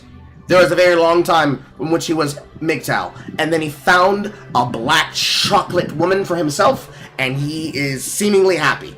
Unless it's just somebody he's fell in with. Because usually when artists and musicians find someone, they include them in their work, in my opinion. So that makes sense on that regard. That's the logical thing. Because they're in your life, they're around you, they're going to take interest in your hobbies, and they're going to try to be a part of it. Good case example is Star and wanting to become a moderator. Like, that just follows logic. Okay? Person, but femcels generally are unattractive and or can't find a male partner. In essence, femcel can also simply mean desires a meaningful long-term relationship and does not have one. So, according to that's called being single. The fuck? And more importantly, I hate that it's always associated with somebody being ugly. It shouldn't be, because it's not. No. It shouldn't be. Because 9 times out of 10, especially with the guys, they are objectively attractive, they're just fucking dumb. They either have no standards for what they actually look for, and they want it as a way to say, I'm valuable because I have a woman on my arm, or a man on my arm. And that's the wrong way to look at relationships. If you look at them as something to, again, be used as a, haha, you can't insult me, because look, I have the girlfriend card. I cancel out all of your accusations that I'm a rapist. you have them for the wrong reasons. You may be that, you may not be that, but you have them for the wrong reasons. Clearly. To the definition from before, unable to get sex or a romantic partner. So that seems to fit the bill, right? Incels have trouble finding a partner for many of the same reasons as incels. Either they're not considered conventionally attractive, or they're socially awkward, or they have mental... I don't agree with that at all. Again, those women could throw themselves into a fucking cluster of boys, and they could find... And they would just destroy them. Like off a bone. Like, the fact of the matter is that when it comes down to those brass tacks, like, no, they don't have struggles finding men at all. They're as lazy as the boys are. They're lazy or they're too fucking picky. Just fucking told themselves as well. Like, I don't know. Like, stop it. Don't lie. Don't give them the ability to lie. Because giving them the ability to lie is what causes the problem to begin with in the first place. Give them the ability to lie, they're never going to actually take accountability. Accountability is the thing that you need in that situation. Because they're not being realistic. If they're realistic and they start curving their enthusiasm, and they start thinking about the things that they should be worried about, and stop worrying about the things that they shouldn't be worried about, then that no longer is a problem that they actually have to consider and think about anymore. You don't, those are not real problems. I'm sorry. Those are not real problems. Oh, I'm shy. 2 seconds later at the rave. Give her a couple drinks and she's throwing it back, fucking sexual style. I know for a fact, because those are the ones that have the best pussy! Yes, they do. Because there are usually women that have been convinced by being bullied by other women that they're unattractive. Meanwhile, every time someone who likes them sees them, kiss me under the moonlit starlight. Every single time they walk in the room. Every single time they walk in the room.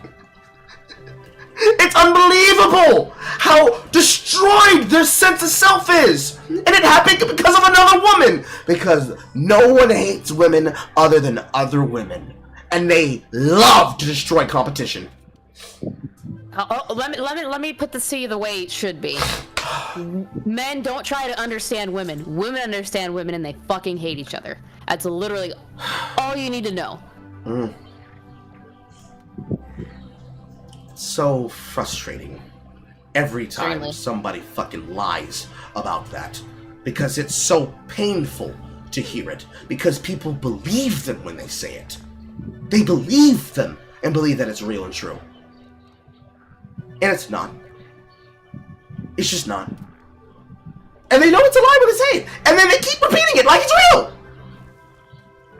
Which is the part that makes it so frustrating.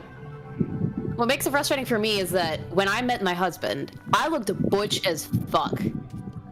I looked like I was an 18-year-old boy.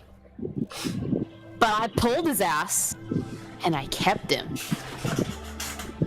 If I can do that with my socially inept ass, dyke-looking ass, why can't you? Makes no sense. I was pretty much at the lowest possible thing when I met my lover. And I still somehow got it. There was another guy in front of me. I told him, shot. He did. He failed. And then I jumped into the scene and got it. I know why. He's lazy.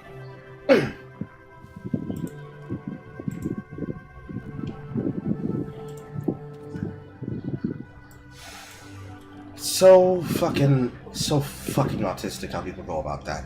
And it serves her no better, because she's probably gonna make the same logic about herself. But after what you fucking said about this young 21-year-old man, I don't believe you and your dating experience. More than likely, you're ending up going out pretty gussed up in that dress, single to the bar, because they probably heard about you. I'm not gonna say that you've been ran through, but if there was a guy in the area that has had you before, I promise he told his friends about you. And then he told their friends, and then when they talk to their girlfriends about you, they let everybody know about you. Especially if you're going to the same scenes and you go into the same haunts, which it looks like you do. Or physical disabilities that make finding a partner difficult. Some incels are able to find Bitch! We will take them if they're crippled. We will take them if they're disabled from the neck up. Because all you have to do is have the ability to fucking use your tongue. Hey, yo. Is he joking or is he serious? Or maybe he's just a nigga. It's called. No, you're fucking serious about that shit. I've seen motherfuckers dead from the body down, full of bad bitches. It's like, hey, I'm not mad. Casual sex partners like to hook up with, but are unable to find like long-term romance, which is what they seem to be looking for. Not just sex. This little part gets them into a bit of a sticky situation when it comes to their male counterparts, the incels. But I'm gonna get into that later. I do not know how to say Reddit names. It's like r// and then like the chin. I don't know how to say it, but we're gonna just pop over to Truth Themselves and we're gonna just see what we can see over there, just to kind of give you more of an idea of what Themcell is, how that works and everything. But let's just pop over that for a second. I'm sorry if you're a British person and you hear me pop in and out of the British accent. It's just because I'm disrespectful as fuck. Cool. So as you can see, I'm over here on Truth Themselves. Okay, to the men who have just discovered the Femcell sub, Themselves, please see note. Okay, comments. Okay, that was funny. I'm just gonna skim. Quite simple. That was funny. That video was funny. It's a safe space for Femcells. It is not for you. I've seen videos like it before. Hilarious. You have a plethora of outlets to pipe in with as a man. Going to come here, come to vent, relax, and be free of your thoughts and input. I might have some disagreements on that. They can shitpost or be high-minded as they so please without interruption. As such, moids. Okay, so that's the first incel term that we're coming across. A moid, it just means a male humanoid. For incels, they call women voids, which is a female humanoid. That's it. No, they have worse words for you. And that's not actually the words that they use. A cursory glance at female dating strategies, although I'm pretty sure that subreddit has decided to go private because they got tired of getting dunked on the timeline by myself, Poe, and Panda. No, they call men scrotes. They have the same type of horrible personality as the more toxic male incels. They call them worse shit.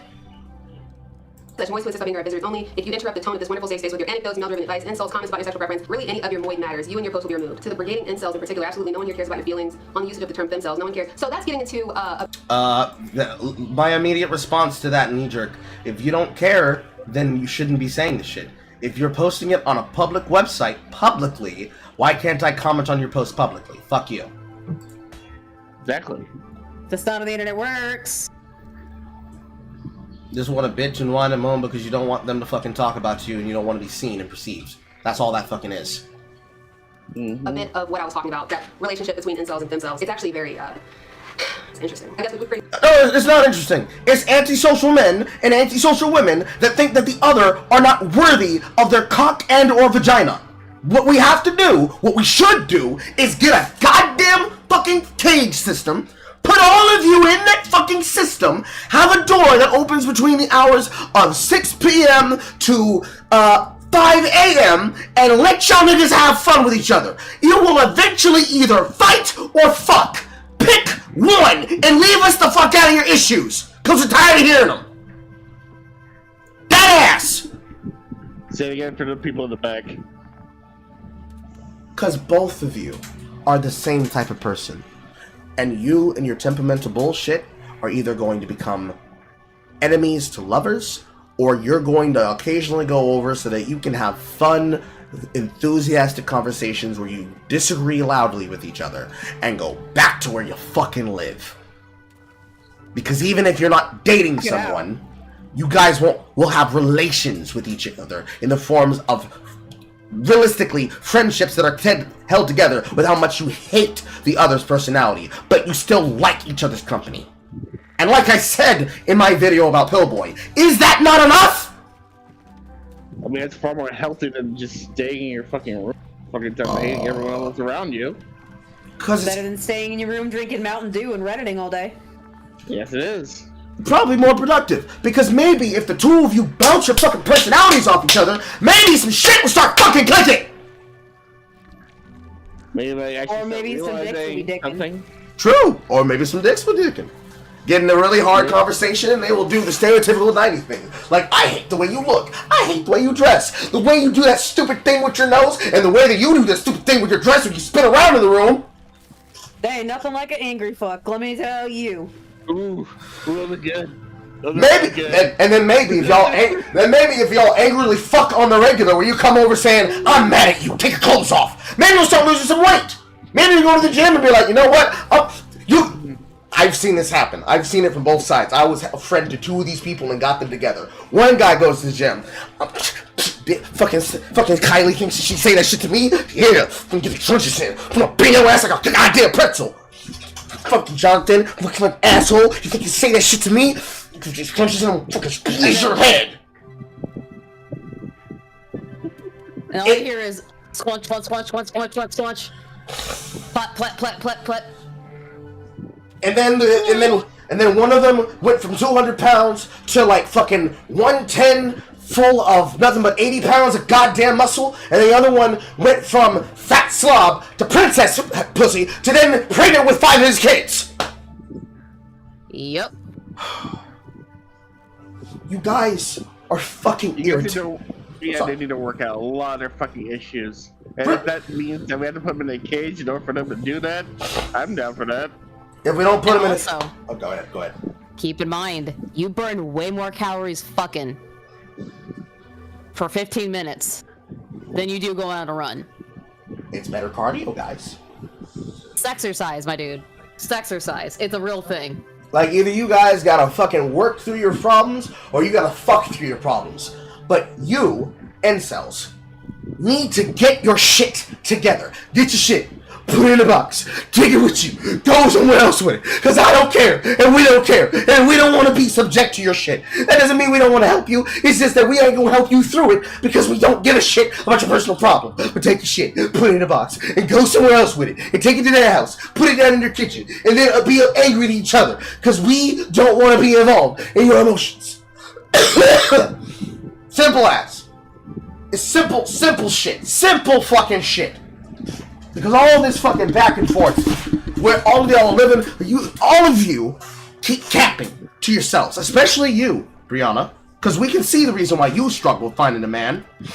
Each and every single one of you are going out there lying to yourself, saying, I'm living my best life. But what you're really saying is, I'm living my stress life. I can't find no one to go with me, nigga. I'm living my stress life. All of my friends getting goddamn married. I'm living my stress life.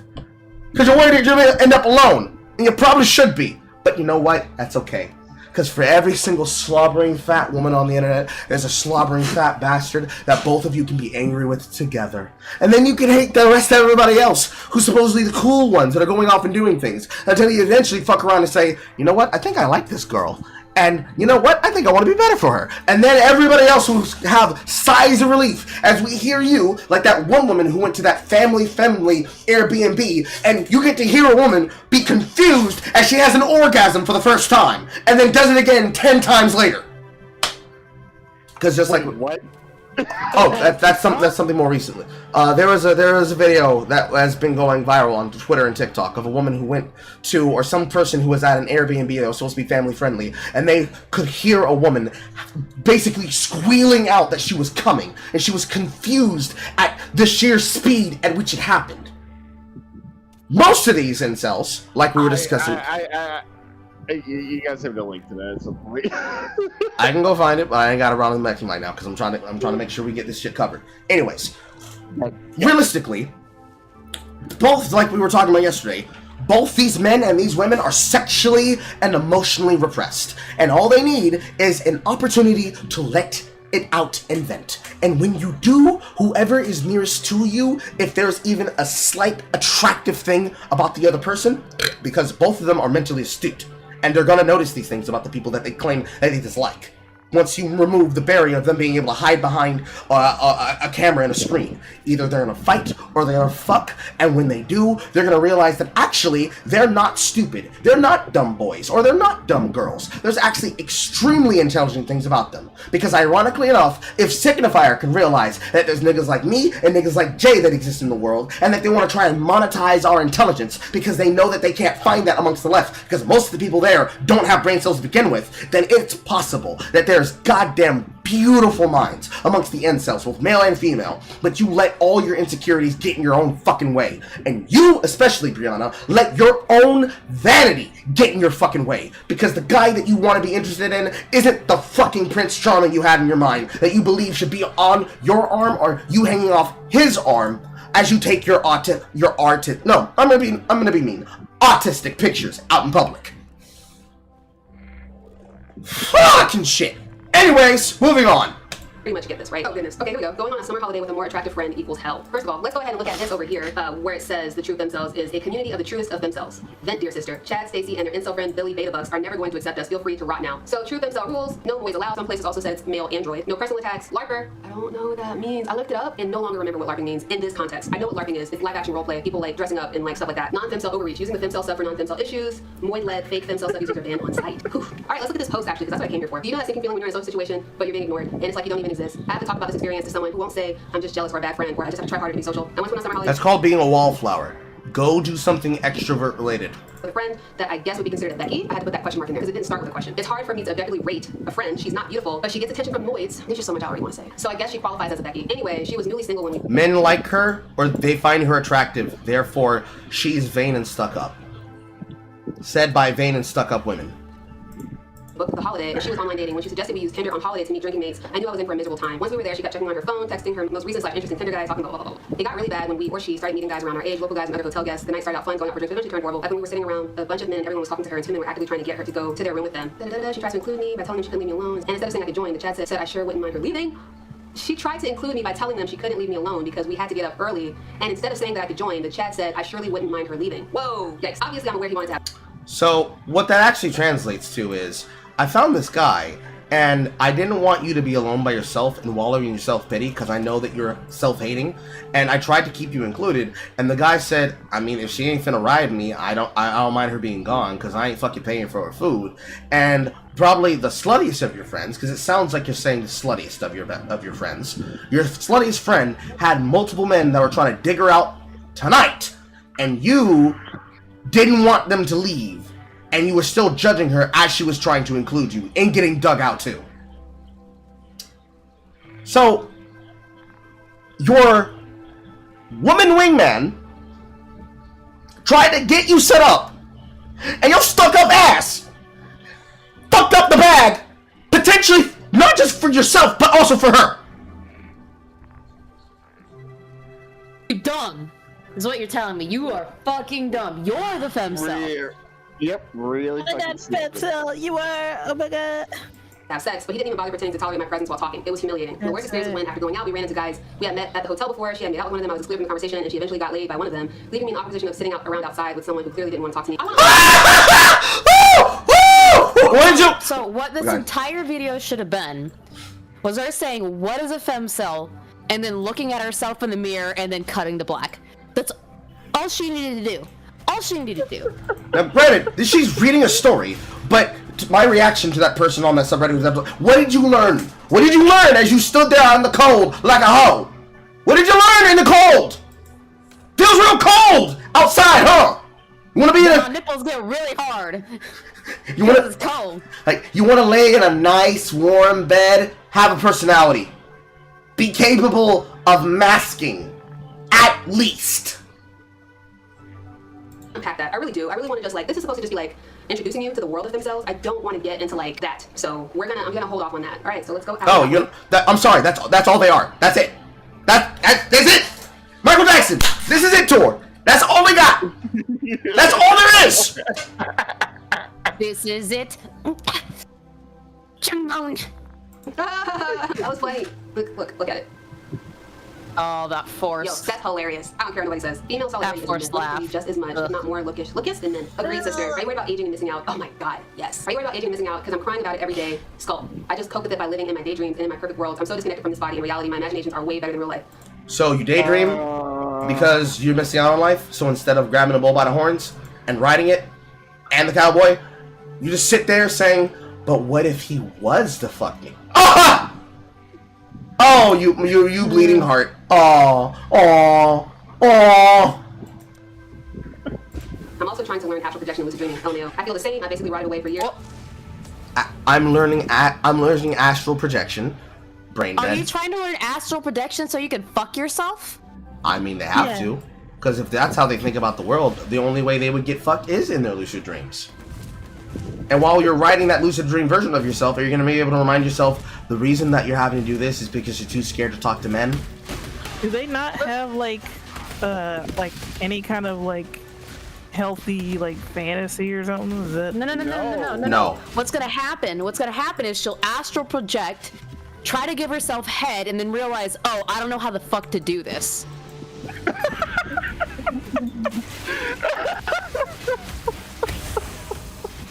A, B, C, D. I roll so hard. That's very apt. It's so painful. It's so fucking painful. Because the worst part about the femcells... Sorry, give me a second. The worst part about the femcells is that despite those examples that we gave, because a lot of them are fujoshis as well, they love their particular favorite type of media, which is why they always collect it on places like Tumblr and whatnot. They have no idea what kind of sex they like. Because they don't have sex. Damn. Can't believe they don't have sex. Wow. Like, they don't do that? Wow, that's so crazy. Because they don't look like my waifus, I can't get hard. Or my husbandos. Yep. Realistically, the ones that have the inability to imagine the kind of man that they like because they have no idea what man would do when interacting with them is the worst part. Because since they don't have sex, they have no idea what a man is going to react to that makes them better. Now, of course, the obvious answer here is just, show me your Gucci! Give me your Gucci! So you do! But they are so inept that even that's difficult for them. It might as well be like speaking French. The words don't sound right, your tongue doesn't curl in the right way, and every single time you try to put it in your mouth, you choke. Just like normal French people. Not in a fun way, though. Somebody literally looks at them and goes, voulez-vous coucher avec moi? And they go, huh? Huh? Mm-hmm. Like the cat is like, huh? Oh, but what I was gonna say was, Jan Lucas the Front has it right. Man is easy. Just be nice to them. Be nice to them, feed them, and just look remotely interested in what they're talking about. All you have to do. Done. That's it. That's all you have to do. It's so painful that they're like, it's impossible for them to get it. Just impossible. It's a mystery. Maybe a bonus that you know how to cook. And maybe every once in a while, just take your shirt off and let them play. It's literally that easy. It's not that hard, bitch. Not like it's a grand fucking mystery that has to be investigated by Indiana Jones. No. That's women. Figuring out what women want is a fucking Nancy Drew book. Oh, yeah. Nancy Drew, and what the fuck does she want from me? Mm-hmm. You know what the fun thing about that is that she wants you to know that instinctively. She wants you to hone in on that thing immediately. And it's literally Nancy Drew, and what the fuck did I do to piss her off now? I have to be Professor X. I have to be able to read her mind in order for me to figure out what the fuck is going on. I didn't take out the trash, and she's on her period. I'm gonna get some chocolate. I'm gonna get some chocolate now, and she's on her period. And she's really pissed at me. Oh fuck. Baby, what size pussy you wear?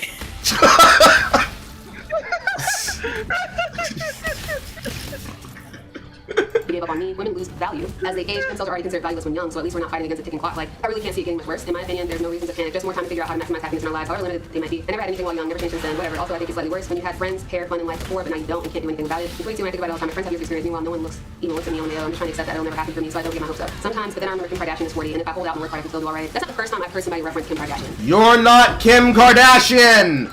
Her mother and father set her up for life. Her father taught her how to work in the business industry, and her mother taught her how to pull a nigga.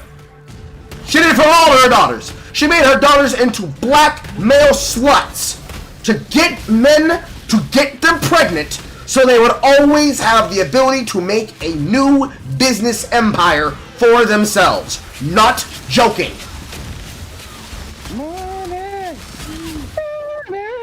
And concerns me. Y'all know she's not like a real person, right? You know she's not real. She's not real. Like, she's on par with Santa Claus. Like, I'm not even sure she actually exists. Yep, wasting my youth. I'll probably never look better than this, so it will only get worse with time. I've always wanted to do silly, cute, dumb things people usually do in their youth, but I'm missing out, and it makes me so incredibly sad that I'll never experience these really basic things. Like, damn, my looks are really sad. I don't deserve happiness.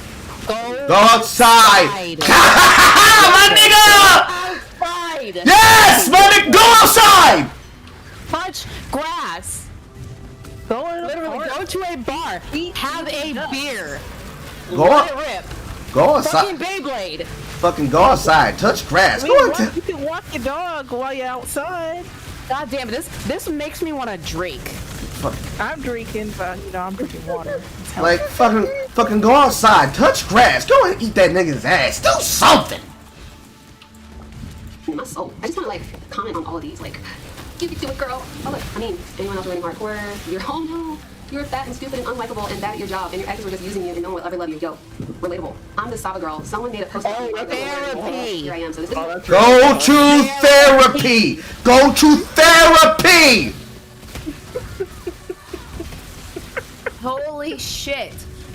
Again, this bitch who used to look like a butch, socially inept, thought he was supposed to be a dude, pulled a good one. How the fuck can you not do that? How? Like, it's How? like, see, now do you see why I said when I said at the start of the video, how are you letting me beat you? If Colin pulls a woman, how are you letting him beat you? If any of my chat pulls a woman. I feel like me, of all people, beat you. Come on. Excuse me. What's the ugliest man that Andy Milonakis! You finna let Andy Milonakis beat you? He literally has a degenerative aging disease. He looks like he's 16 permanent. I think that nigga's 45 now. My God! Oh, outside! Get therapy! Man, I wanna say slurs so bad right now. I wanna say slurs so bad right now. But I can't. Go to a bar. Literally talk to any guy. It's like life will be a lot less confusing once you start actually getting some attention. You don't have to say slurs. I'll say French slurs for you. Savat Kurion! Okay, Gambit. Yes! Yes! Also, as that comes to my head, as you mentioned that, I didn't necessarily dislike Wolverine and Deadpool. There were some parts I found annoying, and I posted that on the timeline. But oh man, do I want to suck! I want to suck Channing Tatum's dick. Yes, fuck me, Carl. As soon as Jennifer Garner popped up on the fucking screen, my Daredevil loving ass. I know it's ass. It's a bad movie, but I fucking love it. And you cannot tell me that goddamn soundtrack is not fucking banging. Yeah, I did the exact same thing. Wait, I can't even. Dude, I was howling. The fact that I never met my daddy, but I shot out of his dick ready. I was giggling so hard, man. That was so fucking funny. Just the bit of Channing and Ryan going back and forth was hysterical. My daddy was all over. My daddy was all busting that side sled out saying, "What's up, doc?" What the fuck? So good. Oh, ça va. Be still, my beating I've punch been heart. waiting my whole life for this. What you see now, a bunch of people are just gonna pretend to do that fucking accent. I've already seen fucking people doing skits of like, "Ooh, I'm about to make on air for myself." You're not having sex with me doing the Gandalf accent. Channing will get your ass to bend over. But not you. Story, what happened and why you should never ever trust guys. I started dating this Inkwell, I don't know what that is, in 2018 and he seemed nice. Incel, probably, right? And she's probably like, I don't know, it's not a banned word here, before he actually cared about me and didn't care how I looked and it was okay with the idea of marriage and having kids and seemed pretty rad. But all he did was wait for me to send nudes and share them with his Inkwell friends and laugh at me and mock my body. When I figured what he was doing, I broke up with him and got back together again. I didn't care why I did that. I was desperate and lonely, only for him to use me again. This time he posted my nudes everywhere with my docs. Okay, I know what doxing is, but she's using it like as a noun here and not like, I'm used to seeing doxing as a verb, so with my docs. Without seeing the context of what was being used, I think you were just mad that you had given him something and you got with a person who was extremely vain, and because you got with a person who was extremely vain and also self-interested, because you were scared of being alone, that's a you problem. That's your fault. Pick better men. Pick better men! Pick better men. And I heard from one of his friends how he said I was a 3 out of 10 and I expected men to like me, etc., even though he claimed he was ugly and inkwell. Okay, so I'm just gonna read the titles of these because I can't go into all of them, even though I'm sure they're all very fascinating. I went to the beach today and there were angel skulls everywhere. Why do I look like a witch what? And there were angel skulls everywhere. Why do I look like a witch while everyone else looks so beautiful? I'm guessing angel skulls are like beautiful women. What stuff to make you feel better about not having a boyfriend? For me, it's love after porn, sex, etc. I don't know how to read the Reddit names. IDK heterosex, it's just gross and makes me sick the way people talk about it. Or any of those red pill subs, or just reading how men talk about women when they're anonymous is what they really think. I'm tired of being alone. No guy has ever called me pretty, beautiful, and all that. I hear other girls, other Stacey's and Becky's talk, and I literally cannot relate in the slightest. My first thought was like, how old is she? Because if she's like 19, girl, when I was 19, I never had a boyfriend either. I didn't get my first boyfriend until I was 25. Person says I relate so much at 28. I feel like this I wonder why that is. my chance. One person says I'm about to turn 30 and saying, I actually have a friend right now who's 27 who's never had a boyfriend. It's a lot more common than you think. So you saw some of those posts from Truth themselves. I just want to go and give everybody there a hug, and then I want to like slap them in the face for being so dumb and like thinking that Instagram is real life. We all do it. Do you have a hand for yourself? Do you have a hand for yourself? If you don't have a hand for yourself, I don't want to hear it. I think she does. Do it. We all do it. When I was 25 and I never had a boyfriend in my life, I was like, what the fuck is wrong with me? Why does nobody like me? I know what that. We know why nobody likes you. We know why nobody likes you. It's hilarious that no amount of actual like beauty can hide the fact that you're a terrible person, and nobody likes being around you. That's it. I legitimately like that sometimes. I see it. It's just that simple. It feels like, and then you just get with somebody and you're like, oh my god, this sucks. Being with somebody just to be with them kind of sucks. Is everybody doing this? Is everybody just dating somebody just because? No, they're not. No. There are some that are probably doing it, and they're dumb for doing that. It's like they're there and then you get with them and like you're not compatible and it sucks. So my next little section here, the next thing I want to talk about is femcells versus incels. As you saw in some of those previous posts, there is a bit of a disconnect there between femcells and incels. There is some conflict there. So you may be wondering, why don't all the femcells just get with the incels? To me, that's like saying like, oh, why doesn't this masculine lesbian woman just get with this feminine gay man? Because attraction doesn't work like that. But they're not gay. Why is it that they're gay? The femcells aren't getting with the incels for the same reason the incels aren't getting with the femcells, because because their expectations are completely out of whack. Because they want great things for very little input. This is Their why priorities are fucked. Yeah, this is a big part of why a lot of these people are incels or femcells. And don't get me wrong, yes, there is a unfortunate physical element to it, where some of them have not rolled very high on the genetic lottery. I will not deny that, but all the same, you can't control that. What you can control, but you can control like making the best of what you've got. So that means going to the gym, that means grooming, that means brushing your teeth and flossing twice a day. It means if you can get something corrected about yourself that's a bit unfortunate, then yeah, get it corrected. Save up some money. Like, at the end of the day, all of this stuff is within your control. And stop having such a fucking chip on your shoulder as well. Like, no one owes you, like, affection, but all the same, no one owes. If you open yourself up to affection, like, you will in time, you will eventually get it. I mean, I hope it's not one of those situations where it's like I don't want peace. I want problems always. Some, not all. A lot of these, it depends. For the men, they want people to validate them. And they want for people to validate them so that people cannot use the insult of "no woman will ever love you" as an excuse to attack them. And while savage, in many cases, the way that some of these men act it is a valid thing for some people to say about them, because they do not value relationships. They value the essential matter of the relationship. If they don't get a benefit from being involved in it and doing it, they act as though the world owes them the mere modicum of existence, because when they were shot out into the world by their father's penis, they somehow were owed a requisite amount of payback for that consequence. And that's what makes them unattractive. For the women, it's the implication that, this is the best that I can get, why can't I get better?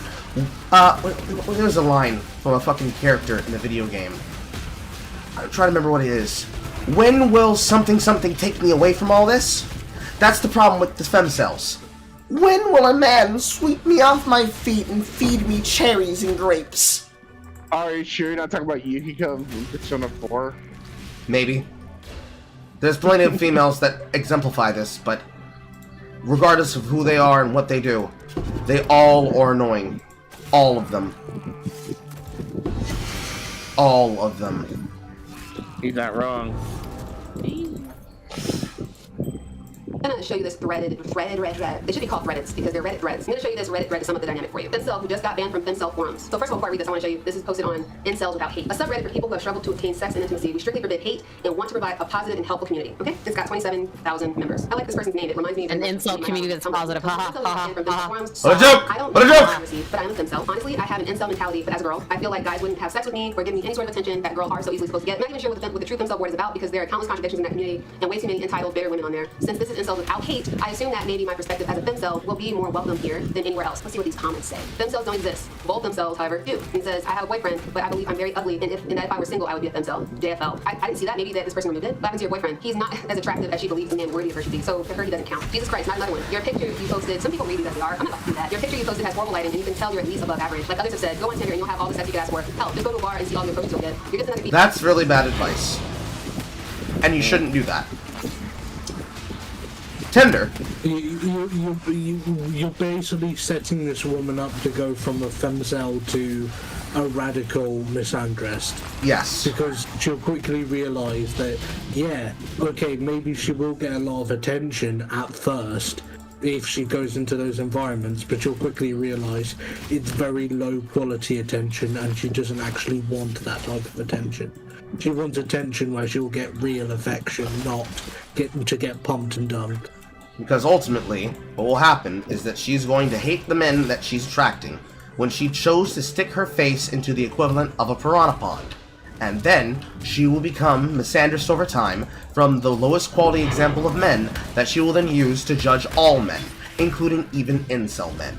And then the incel men will get tired of being compared against actual, literal date rapists, when the worst that they'll do is probably talk your ear off about their particular obsession that you might not even be interested in all that much, let alone your own, because you don't even know yourself in order to do that. Again, you can't... Hold on, let me finish. Let me finish. Because, like I said yesterday, you can't have a relationship with anyone unless you already have a relationship with yourself. What was you about to say? What do you mean by date rapists? Like they're... The men on Tinder. The men that they're saying that she could go get sex from on Tinder are date rapists.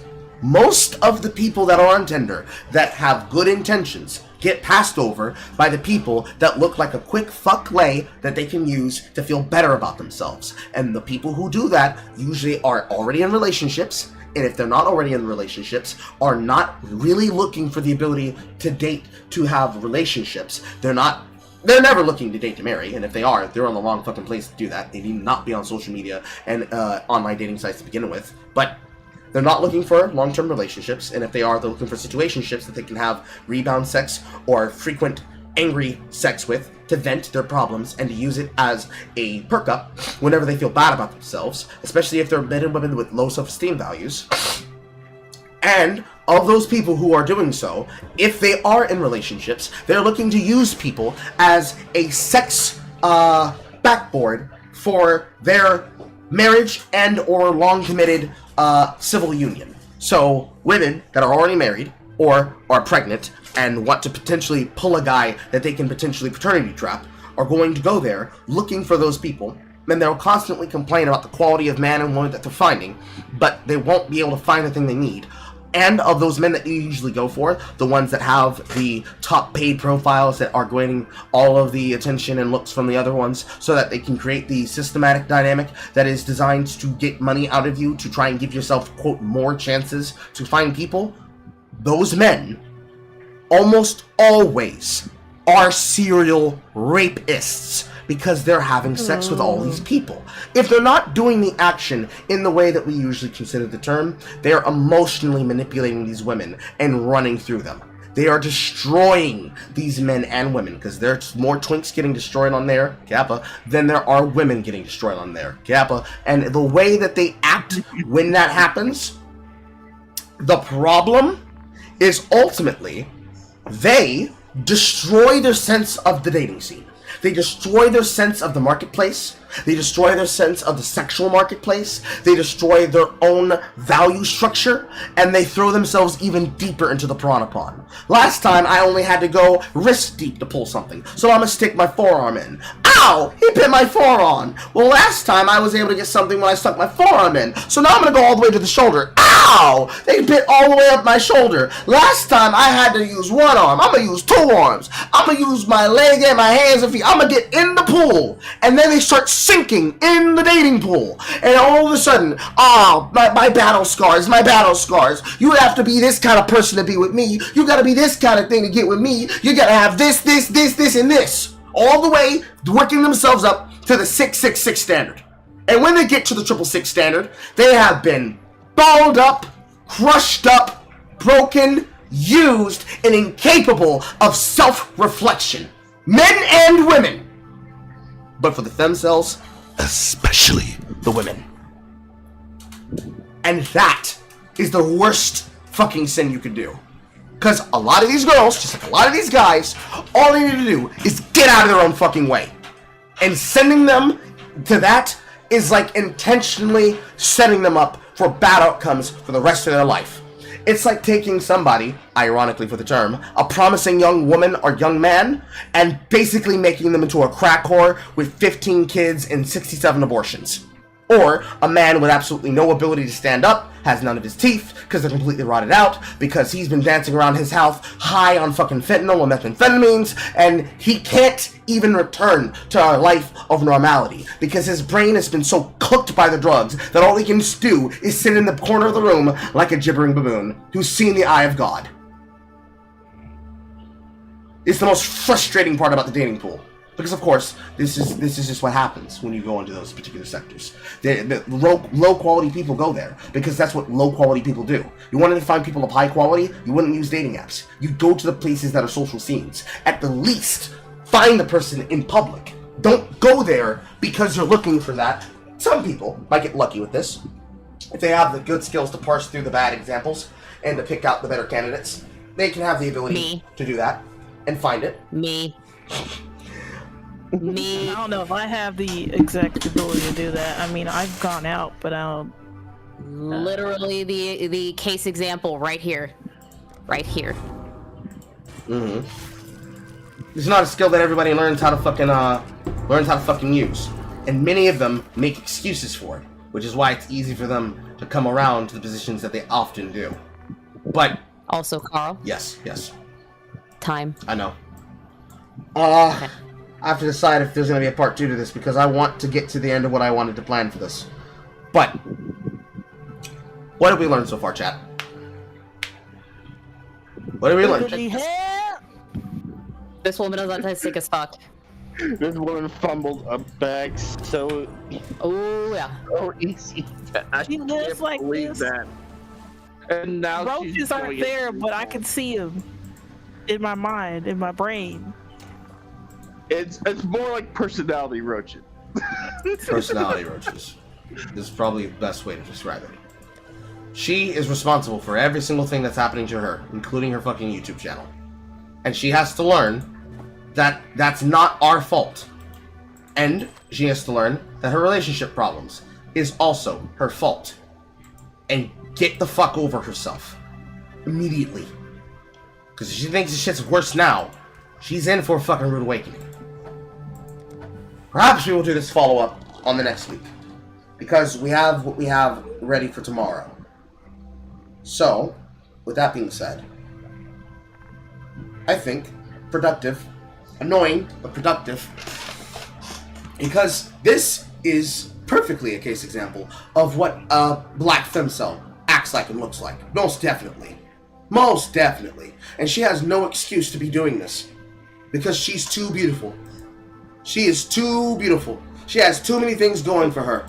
For her to say, yeah, when is my man gonna finally pick me up off my feet? You had one and you lost him. You destroyed that. Like, I still am like flabbergasted by that. And the amount of people that were in her that have been in her comment sections, effectively gaslighting her to tell her, "Oh my God, you deserved better." No, she didn't. She deserves worse. That man dodged a bullet, and any person who deals with a person like this dodged a bullet. And for those that might see it in the future, yes, I should be upset about that. Absolutely. Molding, seeding, coping. Because that's people that we have to deal with out in the world. I don't want my friends to date a woman like this. I don't want them to date a man that's like this. I don't want them to be with a person who lacks so much interest in their own hobbies that they are molding to the camera about why am I not more popular yet. I'm sure if Jay was here, she'd have opinions. In fact, I'm gonna ask her, see if she can pass through next time. Fuck me running. Fuck me running with a goddamn hydroplex. Alright, chat. We have reached the point of the timer. And now we must leave. But if you are not already a member of this, and you wish to be able to come here and join in the sheer caucasity of the bullshit we get down to, please consider coming into the Discord. Please consider clicking that button in the top to join us, and please consider leaving a humble donation to the channel. Because remember, a Carl is a terrible thing to waste, and my brain cells are fucking cooking right now in a Korean hot pot. Just sprinkling fucking flavor all up in the goddamn pot. Because if it weren't for the fact that we can get good content out of this, I'm pretty sure if I were to make a video, because now that I've seen this shit, I'm definitely going to make a reaction to this particular video. When I see shit like this, this is when my gears start grinding and turning. I suffer so that you can be entertained. Only a few things I sacrifice. My brain cells and my dignity for you. Say goodbye, chat. We're leaving. Bon way to you all. One way to you all. And to you all, a happy fuck. And marriage. And relationship. And situationship. And angry sex. To all in angry sex, and to every angry sex, a good fuck. Goodbye, chat.